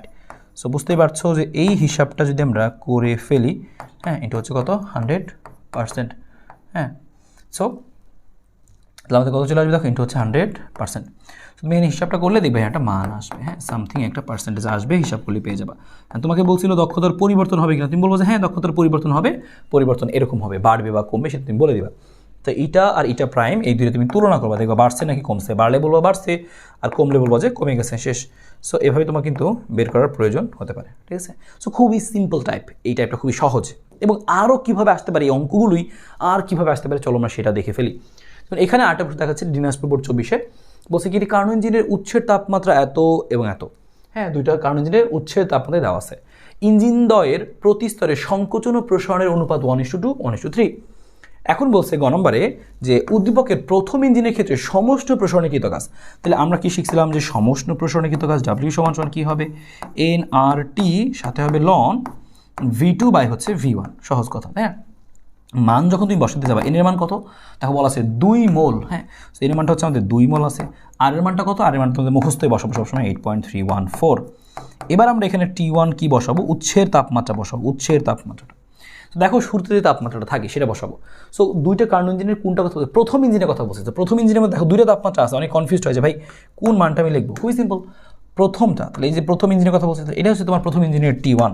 তুমি এখানে বসাই দিবা হচ্ছে কত 327। তুমি এটা অবশ্যই কেলভিনে বানাই নিবা। 327 যোগ হচ্ছে কত 273, 327 যোগ হচ্ছে কত আমাদের এখানে যোগ হচ্ছে 273, 327 যোগ 273 nRT। তারপর হচ্ছে কত আমাদের এখানে যে loan nRT loan V2 by V1। V2 কত আমাদের যে হচ্ছে দেখো এই V2 V1টাকে বুঝবা কীভাবে, দেখো এখানে বলা আছে ইঞ্জিন দ্বয়ের প্রতি স্তরে সংকোচন প্রসারণের অনুপাত। ইঞ্জিন দ্বয়ের এটা হচ্ছে প্রথমটা কত 1:2, তার মানে এখানকার সংকোচন প্রসারণ অনুপাত 1:2। সংকোচন প্রসারণের অনুপাত মানে কি, যখন প্রসারণ হবে তখন 1:2 মানে ভি থেকে 2v হবে। আবার যখন সংকোচন হবে তখন কি হবে, যে 2v থেকে v হবে, মানে এরকম 1:2। বাড়ার সময় হচ্ছে দ্বিগুণ হবে আর কমার সময় এরকম অর্ধেক হয়ে যাবে। এরকম 1:3 মানে কি, আগে ছিল v, তাহলে প্রসারণ হলে হবে 3v। আর যদি সংকোচন হয় 3v থাকলে হবে কত, শুধু v। এরকম ব্যাপারটা বুঝতে পারছো। সো এরকম কিন্তু পরীক্ষা বেশ লেখা থাকবে, এই প্রশ্ন অনেক বেশি আসে এই অনুপাত দিয়ে। সো বলছে 1:2, তাহলে বুঝতে পারছো আগে ছিল আমাদের v, বর্তমানে কত হবে 2v। সো আমি কিন্তু একটু মানটা বসাই দিই ক্যালকুলেটারে, তুমি দেখবে v কাটা যাবে এবং সমস্ত হিসাব নিকাশ করলেই তুমি কিন্তু পেয়ে যাবা সমষ্ণ প্রসারণ। তোমাকে যদি বলতো, দেখো কথাটা খেয়াল করছো, সমষ্ণ প্রসারণ বলছে, সমষ্ণ প্রসারণ না বলে যদি বলতো সমষ্ণ সংকোচন, তখন কি করতা, সমষ্ণ সংকোচন মানে কি 3 নম্বর ধাপ, তখন কি ঘটনা ঘটতো, তখন দেখো সমষ্ণ সংকোচনে কী হতো, বলতো সমষ্ণ সংকোচন। আর একটা কথা তোমাকে বলে দিই, তাহলে তুমি এই জিনিসটা অনেক বেশি তোমার ক্লিয়ার হয়ে যাবে। সমষ্ণ সংকোচন যদি বলতো তার মানে 3 নম্বর ধাপ, তাহলে এখানকার জিনিসটা হয়তো আমাদের v3, এখানকার জিনিসটা হয়তো v4। এই মানগুলো তুমি কত ধরতা, অনুপাত বলছে 1:2, তুমি কি ধরতা, তাহলে যেহেতু সংকোচন হয়েছে তার মানে যদি এখানে 2v থাকে, হ্যাঁ এখানে যদি 2v থাকে, সংকোচন হওয়ার পরে কিন্তু v হয়ে যাবে, ব্যাপারটা এরকম বুঝছো। সংকোচনের বেলা কি কমে যাবে, 2 থেকে 1 হবে, আর প্রসারণের বেলা 1 থেকে 2 হবে। যে 1:2 লেখা, 1:3 মানে কি 1 থেকে 3 হবে, 3 গুণ হবে, বা 3 থেকে 1 গুণ হবে। যদি তোমার সংকোচন বলতো তখন সেখানে তুমি কাজ লিখে থাকি w = nRT, তারপর হচ্ছে t টু দি পাওয়ার, তারপর ln v4/v3, v4 কত হইতো v, আর হচ্ছে v3 কত হইতো 2v, এরকম হইতো v/2v। আর এখানে কি উল্টা দেখছো, জাস্ট এতটুকুই চেঞ্জ হইতো। সমষ্ণ সংকোচন যদি বলতো পরীক্ষায় তখন তুমি জাস্ট এতটুকু চেঞ্জ লিখতা। সো সেটাও তোমাকে জানাই দিলাম, পরীক্ষায় বলতেই পারতো, তাই না। সো বলতেই পারতো, সো এত জুল তোমার আসবে। সো আশা করি কনফিউশন একদমই ক্লিয়ার। ঘ নাম্বারটা তুমি খেয়াল করো, বলছে উদ্দীপকের ইঞ্জিনদের মধ্যে কোনটি বেশি কার্যক্ষম। খুবই সিম্পল, আমরা 2 ক্ষেত্রে এটা বের করবো, 2 ক্ষেত্রে 2টার আমরা কর্মদক্ষতা বের করে দেবো, যার কর্মদক্ষতা বেশি সেটাই হচ্ছে বেশি কার্যক্ষম। সো নিজে করতে পারবা, সো করে ফেলবা। কিন্তু আমি একটু একটা অঙ্ক, একটা পার্ট আমি বলে দিই যে 1:2 এরটা কী হবে, 1:3 এরটা সেম কীভাবে তুমি করতে পারবা। দেখো সংকোচন প্রসারণ তোমাকে বলছে 2টারই কর্মদক্ষতা বের করতে হবে। সো প্রথমটা যখন বের করতে যাচ্ছ 1:2, তাহলে তোমার খুবই ভালো, তুমি কর্মদক্ষতা সূত্র 1 - E2/T1 জানো, T1টা তুমি জানো 327, কিন্তু এটাকে তোমাকে কেলভিন নিতে হবে, সেটাও তুমি বের করতে পারবা, প্যারা নাই। T2টা কত, T2 কত সেটা তুমি জানো না, তোমাকে শুধু বলেছে সংকোচন প্রসারণ অনুপাত 1:2। এখান থেকে তোমাকে বুঝতে হবে তাহলে পরবর্তীতে গ্রাহকের তাপমাত্রা কত হবে। তো তোমার T2 দরকার, T2 কীভাবে বের করবা, আয়তনের ইনফরমেশন দেওয়া আছে, তাপমাত্রা লাগবে, সেটা অবশ্যই আমরা এই প্রসেসে আগাবো এবং এখানে অবশ্যই রুদ্ধতাপীয় প্রক্রিয়া হবে। হ্যাঁ, সো আমরা দেখি এখানে তাহলে কী করবো, আমরা এখানে T2v2 to the power Γ-1, T1v1 to the power Γ-1। So এখানে একটু আমরা কারেকশন করে নিই, জিনিসটা আমাদের হবে কি যে Γ-1, জিনিসটা আমাদের হবে কি Γ-1। তোমরা লিখে নিচ্ছি এখানে T1v1 টু দি পাওয়ার কত Γ-1, হ্যাঁ Γ-1ই হবে। সো T2v2 সমান T2v2 to the power Γ-1, T1v1 to the power Γ-1। এখান থেকে আমরা T2 সমান কী লিখবো, এই v2টা এখানে গুণ আছে, এবার শেষে ভাগ হয়ে যাবে, তাহলে T1 ইন্টু কী হবে v, একেবারে দেখো মান বসাই দিছি যে আমাদের v এর মান ছিল v, আর v2 এর মান কত হবে 2v, দ্বিগুণ হবে প্রসারণ। হ্যাঁ, সো এখানে আমরা কী করছি, দেখো রুদ্ধতাপীয় প্রসারণ হইতো আমাদের 2 নম্বর ধাপে, তাই না। সো তখনই তো আমরা T2টা পাইতাম, T1 থেকে T2 পাইতাম কখন, 2 নম্বর সমষ্ণ প্রসারণে। সো প্রসারণটা নিছি আমরা v থেকে 2v। ওকে, একদম ক্লিয়ার। সো এখান থেকে আমরা বের করে ফেললাম, দেখো T2 এর মানটা, এর আমরা গতদিনই অঙ্ক প্র্যাকটিস করেছি গত লেকচারে। সো এবার তুমি কী করবে, এখান থেকে তুমি একটা কাজ করো, এই দেখো এখানে তুমি মানটা বসাই দাও, T2 এর মানটা, এই T2 এর মানটা বসাই দাও, চলে আসবে। সেম একইভাবে যখন তোমাকে বলবে 1:3, তখন তুমি কী করবা, তোমার জাস্ট কাজ হবে এখানে 3 বসানো। যেমন তুমি দেখো খেয়াল করো 1:3 তুমি করবা, তোমার তো আবারও T2 লাগবে, তুমি আবারও T2v2 T1v1 তুমি এখানে লিখে নিবা, হ্যাঁ লিখে নিবা। এবং তোমার কাজ কী হবে, এখান থেকে দেখো এই যে একটার মান v এবং আরেকটার মান 3v, v1 ছিল এখন 3v হবে, অন্য ইঞ্জিনের ক্ষেত্রে v থেকে 3v হবে। দ্যাটস ইট, তুমি সেম একইভাবে তুমি এখান থেকে পেয়ে যাবে এই জিনিসটা। তবে এখানে জিনিসটা আমাদের কত হবে, এখানে যেহেতু দ্বিতীয় ইঞ্জিন আমাদের, দ্বিতীয় ইঞ্জিনের বেলায় কত ছিল আমাদের, দ্বিতীয় ইঞ্জিনের বেলা ছিল হচ্ছে 227। তো তুমি এখানে বসাই দিবা 227, শেষ হয়ে গেল। এই হচ্ছে তোমার কাজ, কিন্তু 227 তুমি বসাই দেবে, 227 কেলভিনে নিয়ে নিবা। তখন এভাবে কিন্তু তোমার জিজ্ঞেস করতে পারে কোনটি বেশি কার্যক্ষম, তখন তোমার কাজ কী হবে, কোনটি বেশি কার্যক্ষম, যেটার বেশি দক্ষতা তার সেটা বেশি কার্যক্ষম, খুবই সিম্পল। সো এরকম প্রশ্নগুলো আসলে তুমি করতে পারবা, নিঃসন্দেহে কোনো ঝামেলা হবে না আশা করি। আরেকটা প্রশ্ন দেখি আমরা, যশোর বোর্ড 24-এ দেখো কি আসছে, তাপ ইঞ্জিনটি প্রত্যাবর্তী করতে কী কী পদক্ষেপ করা যেতে পারে। এই তোমাকে বলছে ইঞ্জিনের দক্ষতা নির্ণয় করো, খুবই সিম্পল। দক্ষতা তোমাকে দিয়ে দিছে, তোমাকে দেখো বলছে এই তাপ উৎস হতে এত কেলভিন তাপমাত্রা এতল তাপ গ্রহণ করে 90 কেলভিন তাপমাত্রার তাপগ্রাহকে বর্জন করে। সো তোমার এটা বের করতে খুবই সহজ, 1 - তুমি লিখতে পারো Q2/Q1, T2/T1, তুমি দিলে লিখতে পারো, ঠিক আছে। সো আমি লিখে দিলাম মনে করো T2/T1 × 100%। এটা 100%। ঘ নাম্বারটা নিয়ে কোনো সমস্যা নেই। ঘ নাম্বারটা দেখো কী বলছে, ঘ নাম্বারটা আমরা এখান থেকে শিখতে চাই। বলছে তাপ ইঞ্জিনটিকে প্রত্যাবর্তী করতে কী পদক্ষেপ গ্রহণ করা যেতে পারে। এই ইঞ্জিনটা প্রত্যাবর্তী আছে কিনা, প্রথমত তুমি দেখবে যে প্রত্যাবর্তী নাই। কেন? কারণ তুমি খেয়াল করে দেখবে এখানকার যে এর প্রত্যাবর্তী না, কারণ এটার যে হচ্ছে Q1/T1 এর যে অনুপাত আর Q2/T2 এর যে অনুপাত, তুমি খেয়াল করে দেখো মানগুলো বের করে এটা সমান না। আমরা শিখেছিলাম যে এটা যদি সমান হয় তো সেক্ষেত্রে কী হবে, প্রত্যাবর্তী হবে, কিন্তু সমান না, তখন প্রত্যাবর্তী হবে না। না, প্রত্যাবর্তী না, তো প্রত্যাবর্তী করতে হবে। তো কী ব্যবস্থা গ্রহণ করা যেতে পারে, তাহলে আমরা লিখবো কী ব্যবস্থা গ্রহণ করা যেতে পারে। তাহলে আমরা জানি প্রত্যাবর্তীর শর্ত হচ্ছে এটা। তাহলে প্রথমত আমরা এক কাজ করি, দুইটা ব্যবস্থা করতে পারি আমরা, একবার T1 T2 দুইটা চেঞ্জ করতে পারি। তো একবার লিখি হচ্ছে T1 স্থির রেখে। সো T1টা স্থির রেখে আমরা কী ব্যবস্থা গ্রহণ করতে পারি সেটা দেখা যাক। সো T1 স্থির রেখে তাহলে আমরা কী লিখবো এখানে, T1 স্থির রেখে আমরা T2 বের করবো। T1 স্থির রেখে T2 ইকুয়াল টু হোয়াট, মানে T2 এর কী পরিবর্তন করলে সেটা প্রত্যাবর্তী হবে সেটা দেখতে যাচ্ছি। সূত্র জানি আমরা হচ্ছে Q1/T1 সমান সমান কী জানি আমরা, Q2 সো Q2 বাই হচ্ছে T2। সো T2 বের করছো, T2 সমান সমান আমাদের কী হবে এখানে দেখো খেয়াল করো, T2টা আমাদের এখানে আছে। সো উল্টাই দিয়ে আমরা জিনিসটা আমাদের আসবে হচ্ছে T1, হ্যাঁ উল্টাই দিয়ে জিনিসটা তাহলে আসবে T1 বাই হচ্ছে কত Q1 আর ইনটু হচ্ছে কত আমাদের যে হচ্ছে Q2। সো জিনিসটা হচ্ছে এরকম আসবে, ঠিক আছে। তুমি এখানে এই মানগুলো বসাই দাও, দেখো প্রত্যেকটা মান যেমন T1 স্থির রেখে মানে কি, এখানে আগে যে T1 ছিল সেটা বসাবো যে 600। সো তুমি এটা বসাই দাও, এখানে তুমি একটু হিসাব করে ফেলো। সো এখানে যে পরবর্তী লাইনে তুমি এখানে হিসাব করে ফেলো।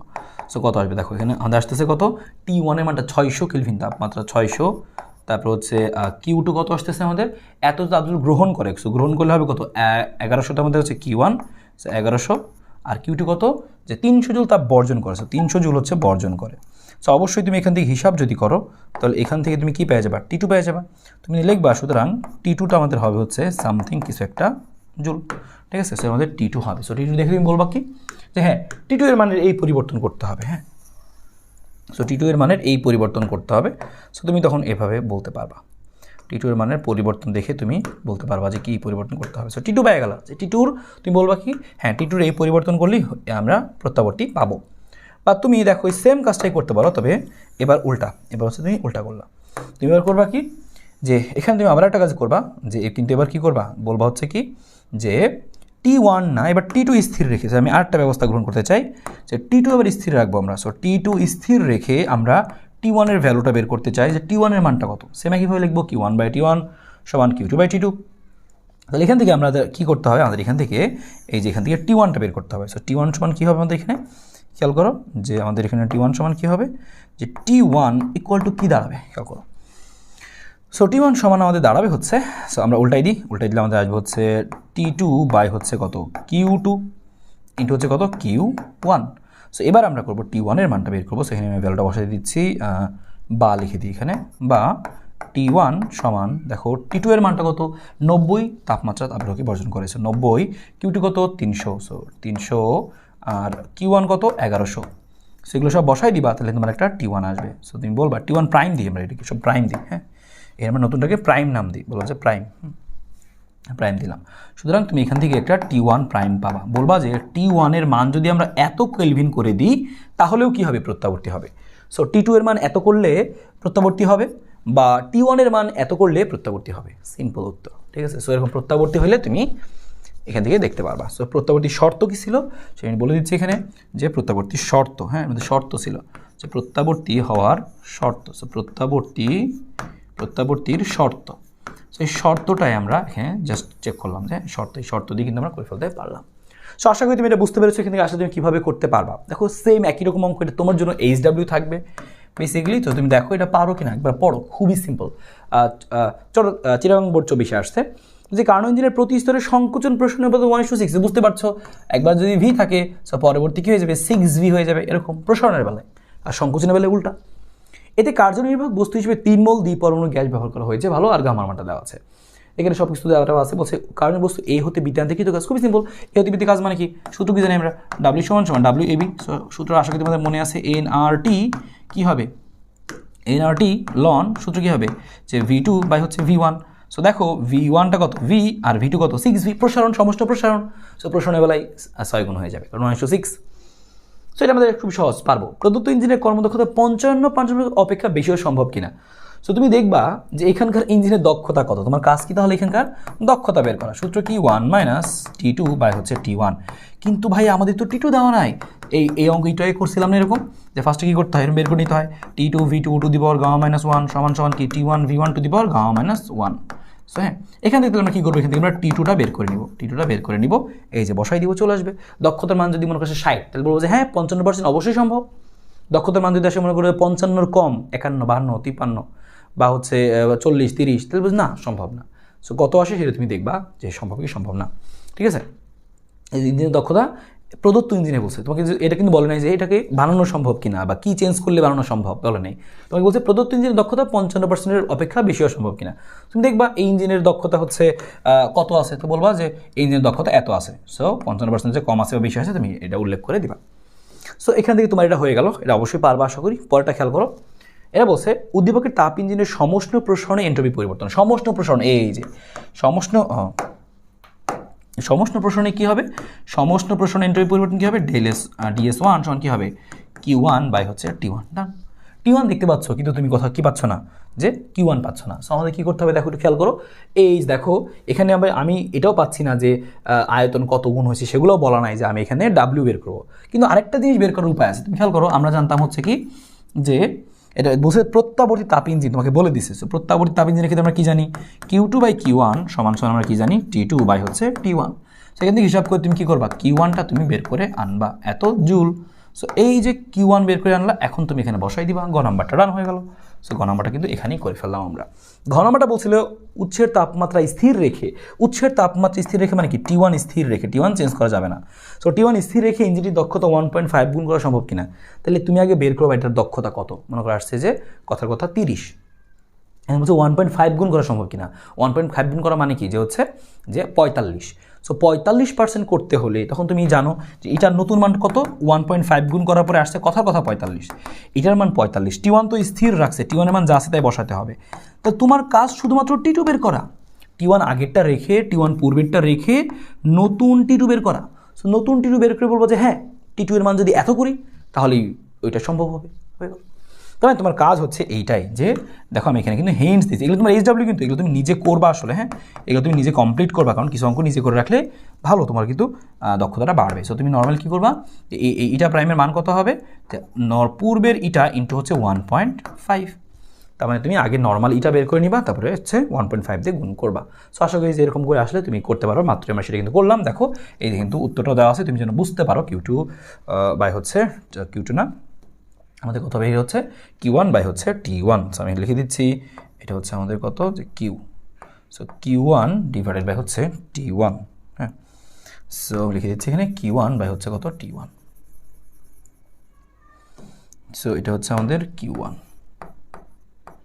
সো Q1 বাই হচ্ছে T1 মান বসে দিবা, চলে আসবে। সো এটা গ নাম্বার ছিল আমাদের এখান থেকে, ঘ নাম্বার। আর ঘ নাম্বারটা যে বললাম, তুমি যদি করার পর যদি কোনো কনফিউশন হয়, উত্তরটা নিয়ে তুমি একবার মিলাই দেখবা, শেষ। নর্মালি করছি আসছে কত পার্সেন্ট, এই যে 38.8%। আমি ধর 1.5 গুণ করছি, আসছে 0.582, অর্থাৎ পার্সেন্টেজ করলে কত আসবে, 58.2%, এরকম আসবে আর কি। সো 58.2% করতে আমাদের নতুন T2 এর মান কত, তুমি এভাবে না লিখে তুমি নর্মাল সূত্র দিয়ে করো, যে এটা প্রাইম সমান সমান 1 মাইনাস T2 বাই হচ্ছে T1। সো T2 প্রাইম তুমি এই সূত্র দিয়ে লিখে করতে পারবা। হ্যাঁ, ওদের মতো যে এভাবে লিখতে হবে, নট দ্যাট। আর এখানে আরেকটা জিনিস একটু বলে দিই, অনেকে কনফিউশনের মধ্যে থাকে যে ভাই এখানে তো ওরা পার্সেন্টেজ দেয়নি, আমি কি করব। দেখো একটা কাজ তুমি করতে পারো, যদি তুমি এখানে পার্সেন্টেজ না দাও, এখানেও পার্সেন্টেজ দিবা না, সরাসরি ভ্যালু বসাবা। 58.2% মানে কত, 0.582, 100 দিয়ে ভাগ করে ডাইরেক্ট বসাইছে, এখানেও পার্সেন্টেজ নাই, এখানেও পার্সেন্টেজ নাই, প্যারা নাই। আর যদি তুমি এখানে পার্সেন্টেজ দাও, অবশ্যই দিতে পারবা, তখন তুমি এখানে 58% বসাবা, পরের ওই 100টা নিচে ভাগ করে দিলে এই 0.582 থাকবে, ঠিক আছে, এরকম। সো এখান থেকে তুমি T2 প্রাইমের মানটা বের করবা, এই লাইন থেকে T2 প্রাইম বের করো, বের করে দেখো কত আসছে, বের করে দেখলাম আমরা আসছে হচ্ছে 323। তার মানে কি আগে ছিল কত, হ্যাঁ আগে ছিল হচ্ছে 473, তার মানে কি কমাইতে হবে, তাহলে বলবো যে কমাতে হবে। সো আমি কিন্তু উত্তরটা দিয়ে রাখছি, তুমি যেন পরবর্তীতে একটু দেখে বুঝতে পারো, এবং পরের প্রত্যেকটা অঙ্কই সেরকম। সো প্রত্যেকটা অঙ্কই তুমি করতে পারো, আমি জাস্ট একটু হিন্টস দিয়ে দিচ্ছি। বলছে একটা ইঞ্জিনের তাপ উচ্চ তাপ গ্রহক এত ছিল, এত তাপ গ্রহণ করে ইঞ্জিনটির কৃতকাজের মান কত। সো কৃতকাজের মান আমরা জানি কি, W সমান সমান, এখানে যেহেতু অন্য কিছু দেওয়া নাই, সো আমরা কি লিখবো Q1 মাইনাস Q2, যে আমি কতটুকু তাপশক্তি দিলাম, কতটুকু তাপশক্তি আসলে দিলাম, যে কতটুকু তাপশক্তি দিলাম আর হচ্ছে কত তাপশক্তি বর্জিত হলো। সো তুমি দেখতে পাচ্ছ এখানে তাপ উৎস থেকে এত তাপ গ্রহণ করাটা দেওয়া আছে, বর্জনটা দেওয়া নেই। তুমি কি লিখবা হচ্ছে Q2/T2 সমান সমান কি লিখবা যে Q1/T1। তো তোমার দরকার হচ্ছে Q2, সো Q2 সমান সমান কী হবে এরকম Q1/T1 ইন্টু হচ্ছে কত T2। সো প্রত্যেকটা মান বসাই দাও, তুমি কিন্তু পেয়ে গেলে এখান থেকে Q2। So Q2 something joule, এই যে এখানে তুমি মানটা বসাই দাও, হয়ে গেল ক নাম্বার। সো ক নাম্বারটা কিন্তু খুবই সিম্পল। বলছে তাপগ্রাহকের কী পরিবর্তন করে ইঞ্জিনের দক্ষতা উন্নীত করতে সক্ষম, ইঞ্জিনের দক্ষতা বাড়াইতে পারছিল। সো তাপগ্রাহকে কী পরিবর্তন হবে, তাপগ্রাহক বলতে মানে তোমাকে কী করতে হবে, T2 বের করতে হবে। সো T2 প্রাইম বের করতে হবে, আর T1টা স্থির রাখতে হবে। সো T1 স্থির রাখবা, T1-এর কোনো চেঞ্জ করবা না, হ্যাঁ T1-এর চেঞ্জ করবা না। এবং দক্ষতার মান কত করবা, দক্ষতার মান কত, যে 60%, দক্ষতার মান তোমাকে 60% ধরতে হবে। দক্ষতার মান আগের মতো অঙ্কটা একদম 58% ছিল, এখন 60%, সেম। T2 বের করে বলবা যে কী পরিবর্তন বাড়াইতে না কমাইতে হবে, হুবহু সেম। সো এরকম প্রশ্ন পরীক্ষা প্রচুর আসে, দেখো প্রচুর আসে। সো এখানে উত্তর দেওয়া আছে, তুমি চাইলে একটু কনফিউশন বলে মিলিয়ে নিতে পারবা। এখানটা তুমি দেখো 20% বৃদ্ধি করা সম্ভব কিনা, কী করলে 20% বৃদ্ধি হবে, একই রকম প্রশ্ন এখান থেকে সেম হুবহু তুমি করে ফেলতে পারবা। এবারের প্রশ্ন দেখো, দেখো এই প্রশ্নের কথা তোমাকে বলছিলাম আমি, অঙ্কটা আমাদের কী বলছে যে প্রতি ধাপে এন্ট্রপি হিসাব করে ইঞ্জিনটির প্রত্যাগামিতা যাচাই করো। হ্যাঁ, ইঞ্জিনের প্রত্যাগামী কেন আমরা কী শিখেছিলাম, শর্তটা কী ছিল, যে শর্ত ছিল হচ্ছে যদি আমাদের কি হয়, যে শর্ত ছিল হচ্ছে যদি মোট এন্ট্রপি পরিবর্তন 0 হয় তাহলে বলবো প্রত্যাবর্তী বা কার্ণচক্র। সো আমাদের কাজ কি, এই প্রত্যেক ধাপে DS1, DS2, DS3, DS4 প্রত্যেক ধাপে এন্ট্রপির পরিবর্তন বের করা, লাস্টে সব যোগ করে দেওয়া, এবং যোগ করে যদি দেখি 0 আসছে তাহলে বলবো হ্যাঁ প্রত্যাগামী। সো এই কাজটাই আমরা কিন্তু এখানে করেছি। তুমি যদি একটু করে মিলাই নাও যে উত্তরটা তোমার মিলছে কিনা। দেখো DS1, এখানে DS2, DS3, DS4 আমরা সবগুলো বের করছি। DS2 এবং DS4 তো শূন্য, আর DS3 এর বেলায় দেখো Q2 লাগে, Q2/T2। সো আমাদের যেহেতু এখানে মাইনাস আসে, সো এই মাইনাসটা এই Q2 বের করবো কীভাবে, এই যে Q2/Q1, T2/T1 সূত্র জানি আমরা, সেখান থেকে বের করে নেব, যেহেতু দেওয়া ছিল না এখানে। সো শূন্য আসছে, তো বলবো সুতরাং এটা প্রত্যাগামী হবে। সো আগে কিন্তু তোমাকে এই প্রশ্নের হিন্টস আমি দিয়েছিলাম। এবং এক্ষেত্রে দেখো তোমাকে আরেকটা প্রশ্ন কি স্টার দিয়ে রাখো, এবং এই প্রশ্ন কিন্তু পরীক্ষাতে অনেক বেশি আসে। কি বলেছে, যে উদ্দীপকের কার্নো ইঞ্জিনের উৎসের তাপমাত্রা 48% বৃদ্ধি করলে দক্ষতার যে পরিবর্তন হয়, আর গ্রাহকের তাপমাত্রা 48% হ্রাস করলে যে দক্ষতার পরিবর্তন হয় কোন ক্ষেত্রে বেশি। এই প্রশ্ন এভাবে না আসে, এটাও বলতে পারে যে কোন ইঞ্জিনের আমরা হচ্ছে উৎসের তাপমাত্রা সমপরিমাণ বাড়িয়ে এবং গ্রাহকের তাপমাত্রা সমপরিমাণ কমিয়ে যদি আমরা দক্ষতা বের করি কোন ক্ষেত্রে বেশি হবে। সো তখন তুমি সেম ধরে নিতে পারো, যে ধরি দুই ক্ষেত্রেই সমান, যেমন এখানে দেখো 48 মানে এই হুবহু এই অঙ্কটায়, তাহলে তখন তুমি এই মানটা দেওয়া থাকবে না 48, তখন তুমি ধরে নিতে পারো 48 বা 50 বা 60, তোমার ইচ্ছা 100 ধরে নিতে পারো। তো কী করবো আমরা, তোমাকে বলছি দেখো কথা লেখা আছে সব, উৎসের তাপমাত্রা 48% বৃদ্ধি। সো উৎসের তাপমাত্রা 48% বৃদ্ধি করবো উৎসেরটা। তো দেখো উৎসেরটা মানে কি T1। সো T1টা দেখো নতুন T1 প্রাইমটা কি হয়েছে 48 যোগ করছি, কেলভিনে বানাইবো অবশ্যই। আর T2 তো সেই ক্ষেত্রে স্থির, তখন আমি নতুন করে এটা বের করছি, দেখবো এটার মান আসছে মনে করো কথা 60%। এখন বলছে গ্রাহকের তাপমাত্রা, গ্রাহকের তাপমাত্রা 48 হ্রাস, তাহলে বর্তমানে গ্রাহকের তাপমাত্রাটা হবে 48 হ্রাস, এবং তখন সেক্ষেত্রে আবার T1টাই স্থির রাখবো, আর নতুন করে ইটা বের করে দেখবো। এবং এক্ষেত্রে তুমি দেখছো মনে করো কথা আসছে 70, তাহলে বলবো যে না, এক ক্ষেত্রে আমি সমপরিমাণ বাড়াইছি, আর এই জিনিসটাই আমি আবার সমপরিমাণ তাপগ্রাহক থেকে কমাইছি, দুই ক্ষেত্রে কিন্তু দক্ষতা সমান আসেনি, কম বেশি হয়েছে, বা সমান আসলে বলবো সমান হয়েছে। সো এটাই তুমি করবা। সো উত্তরটা তুমি এখান থেকে একটু মিলাই নিতে পারো এই জায়গাটা থেকে, ঠিক আছে, যে এই জিনিসটা তোমার মিললো কিনা। এবং দেখো আমাদের আরও একটা প্রশ্ন এখান থেকে, লাস্ট একটা প্রশ্ন, এটা খুবই ইম্পর্টেন্ট একটা প্রশ্ন। সো এই প্রশ্নটা হচ্ছে আমরা এখান থেকে আসো প্র্যাকটিস করে রাখি। বলছি একটি প্রত্যাগামী ইঞ্জিন তাপের 1/6 অংশ কাজে পরিণত করে। অঙ্কটা একটু ক্যালকুলেশন একটু জটিল, অনেকে কম পারে, এই জন্য বলে দিচ্ছি। এর তাপগ্রাহকের তাপমাত্রা 54 কমালে, তাপগ্রাহকের তাপমাত্রা মানে কি T2। সো T2 এর মানটা কী করছি আমরা 54 কমাইছি, তাহলে 54 কেলভিন কিন্তু কমাইছে।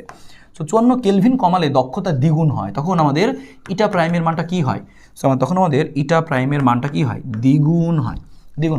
তো বলছে ব্যবহৃত পদার্থের ভর এত, আপেক্ষিক এত। এখন জিজ্ঞেস করছে যে এটার উৎসের তাপমাত্রা কত, এটা আমরা দেখতে যাচ্ছি এখান থেকে। উৎসের তাপমাত্রা T1টা কত আমরা জানতে যাচ্ছি। সো ইনফরমেশন অনেকগুলো আছে, 1/6 অংশ কাজে পরিণত করে, তারপর হচ্ছে 54 এত কমালে দক্ষতা দ্বিগুণ হয়। সো আমরা ইনফরমেশনগুলো একটু কাজে লাগাই। দেখো হিসাবটা একটু জটিল দেখে অনেকে পারে না, সো আমি একটু বলে দিচ্ছি, হিসাব খুবই সহজ আসলে। তোমাকে বলছিল কি এই দক্ষতা আসলে কী হয়, কী করে বলছিল হচ্ছে 1/6 অংশ কাজে পরিণত করে, তার মানে কাজের মানে এই যে আমাদের W। সো আমরা সূত্র জানতাম কি W = Q1 - Q2, কতটুকু কাজে পরিণত করে। সো W = কি, যে যতটুকু আমরা দেই তার 1/6 অংশ কাজে পরিণত করে। সো আমরা দেই হচ্ছে Q1, তাহলে কাজে পরিণত করবে কত, Q1/6, আর W এর পরিবর্তে বসাই দিয়েছি হচ্ছে আমরা কত, Q1 - Q2 = কত দাঁড়ালো আমাদের 1/6, সাথে হচ্ছে Q1। এবার এখান থেকে একটু হিসাব করে আমরা জাস্ট Q2 আর Q1 এর অনুপাতটা বের করে রাখলাম, যে Q2 এর অনুপাত কত, 5/6, পরে আমাদের কাজে লাগবে। আর ইঞ্জিনটি প্রত্যাগামী হওয়ায় বলা ছিল প্রত্যাগামী, তাহলে Q2/Q1 এর মান যা হবে T2/T1 এর মান তাই হবে। সো 5/6 একটা সমীকরণ আমরা বের করে রাখলাম। এবার দেখো আমাদের উদ্দীপকের শর্ত মতে কী বলা ছিল, বলা ছিল যে যদি আমরা কি করি যে এই কাজটা করি যে দক্ষতা দ্বিগুণ হবে, যে 54 কমায়, আমি যদি দক্ষতা 54 কমাই, হ্যাঁ এক্ষেত্রে দক্ষতাটা কী হবে, দ্বিগুণ হবে। এই শর্ত বলা ছিল না যে নতুন ইটাটা কত হবে, দ্বিগুণ হবে। কখন? যদি আমরা তাপগ্রাহকের তাপমাত্রা দ্বিগুণ 54 কমাই, তাহলে 1 - T2'/T1। দেখো T2' এর মানটা কত, T2 - 54। সো আমি এটা কমাইছিলাম যে, ওকে ফাইন। আর এখানে কি নর্মাল 1 - T2/T1 দক্ষতা। এবার তোমার কাজ খালি হিসাবটা করো, হিসাবটা দেখো 1 মাইনাস, ঠিক আছে, এখানকার T2/T1 আমরা লিখলাম, ওকে, এখানকার মাইনাস আছে, সো এখানে মাইনাস আর সামনের মাইনাস মিলে প্লাস, সো প্লাস 54/T1। আর এখানে দেখো হিসাব পুরোটা করে দিলে 2 - 2 × T2/T1। এখন তুমি খেয়াল করো T2/T1 এর মানটা আমরা শিখাচ্ছিলাম 5/6, এখানে T2/T1 আছে, বসাই দিলাম 5/6, সব বসাই দিলাম। এবার তুমি এখানে সব বসায় দেখো একমাত্র T1টাই আছে। তো তুমি এখন এই হিসাবটুকু করো, তারপর এখানকার জিনিসগুলো সব ওই পাশে নাও, নিয়ে আস্তে আস্তে T1 বের করো, দেখবা চলে আসবে 324। তাহলে বলবা যে হ্যাঁ এক্ষেত্রে উচ্ছের তাপমাত্রা হবে 324। তো জাস্ট একটু ক্যালকুলেশন, সো এটা খুব একটা বেশি প্যারা না, অবশ্যই পারবা। সো এইভাবে করে তুমি বাকি অঙ্কগুলো দক্ষতা এবং এই কার্ণচক্র থেকে করে ফেলো, ইনশাল্লাহ এখান থেকে কোনো সমস্যা হবে না।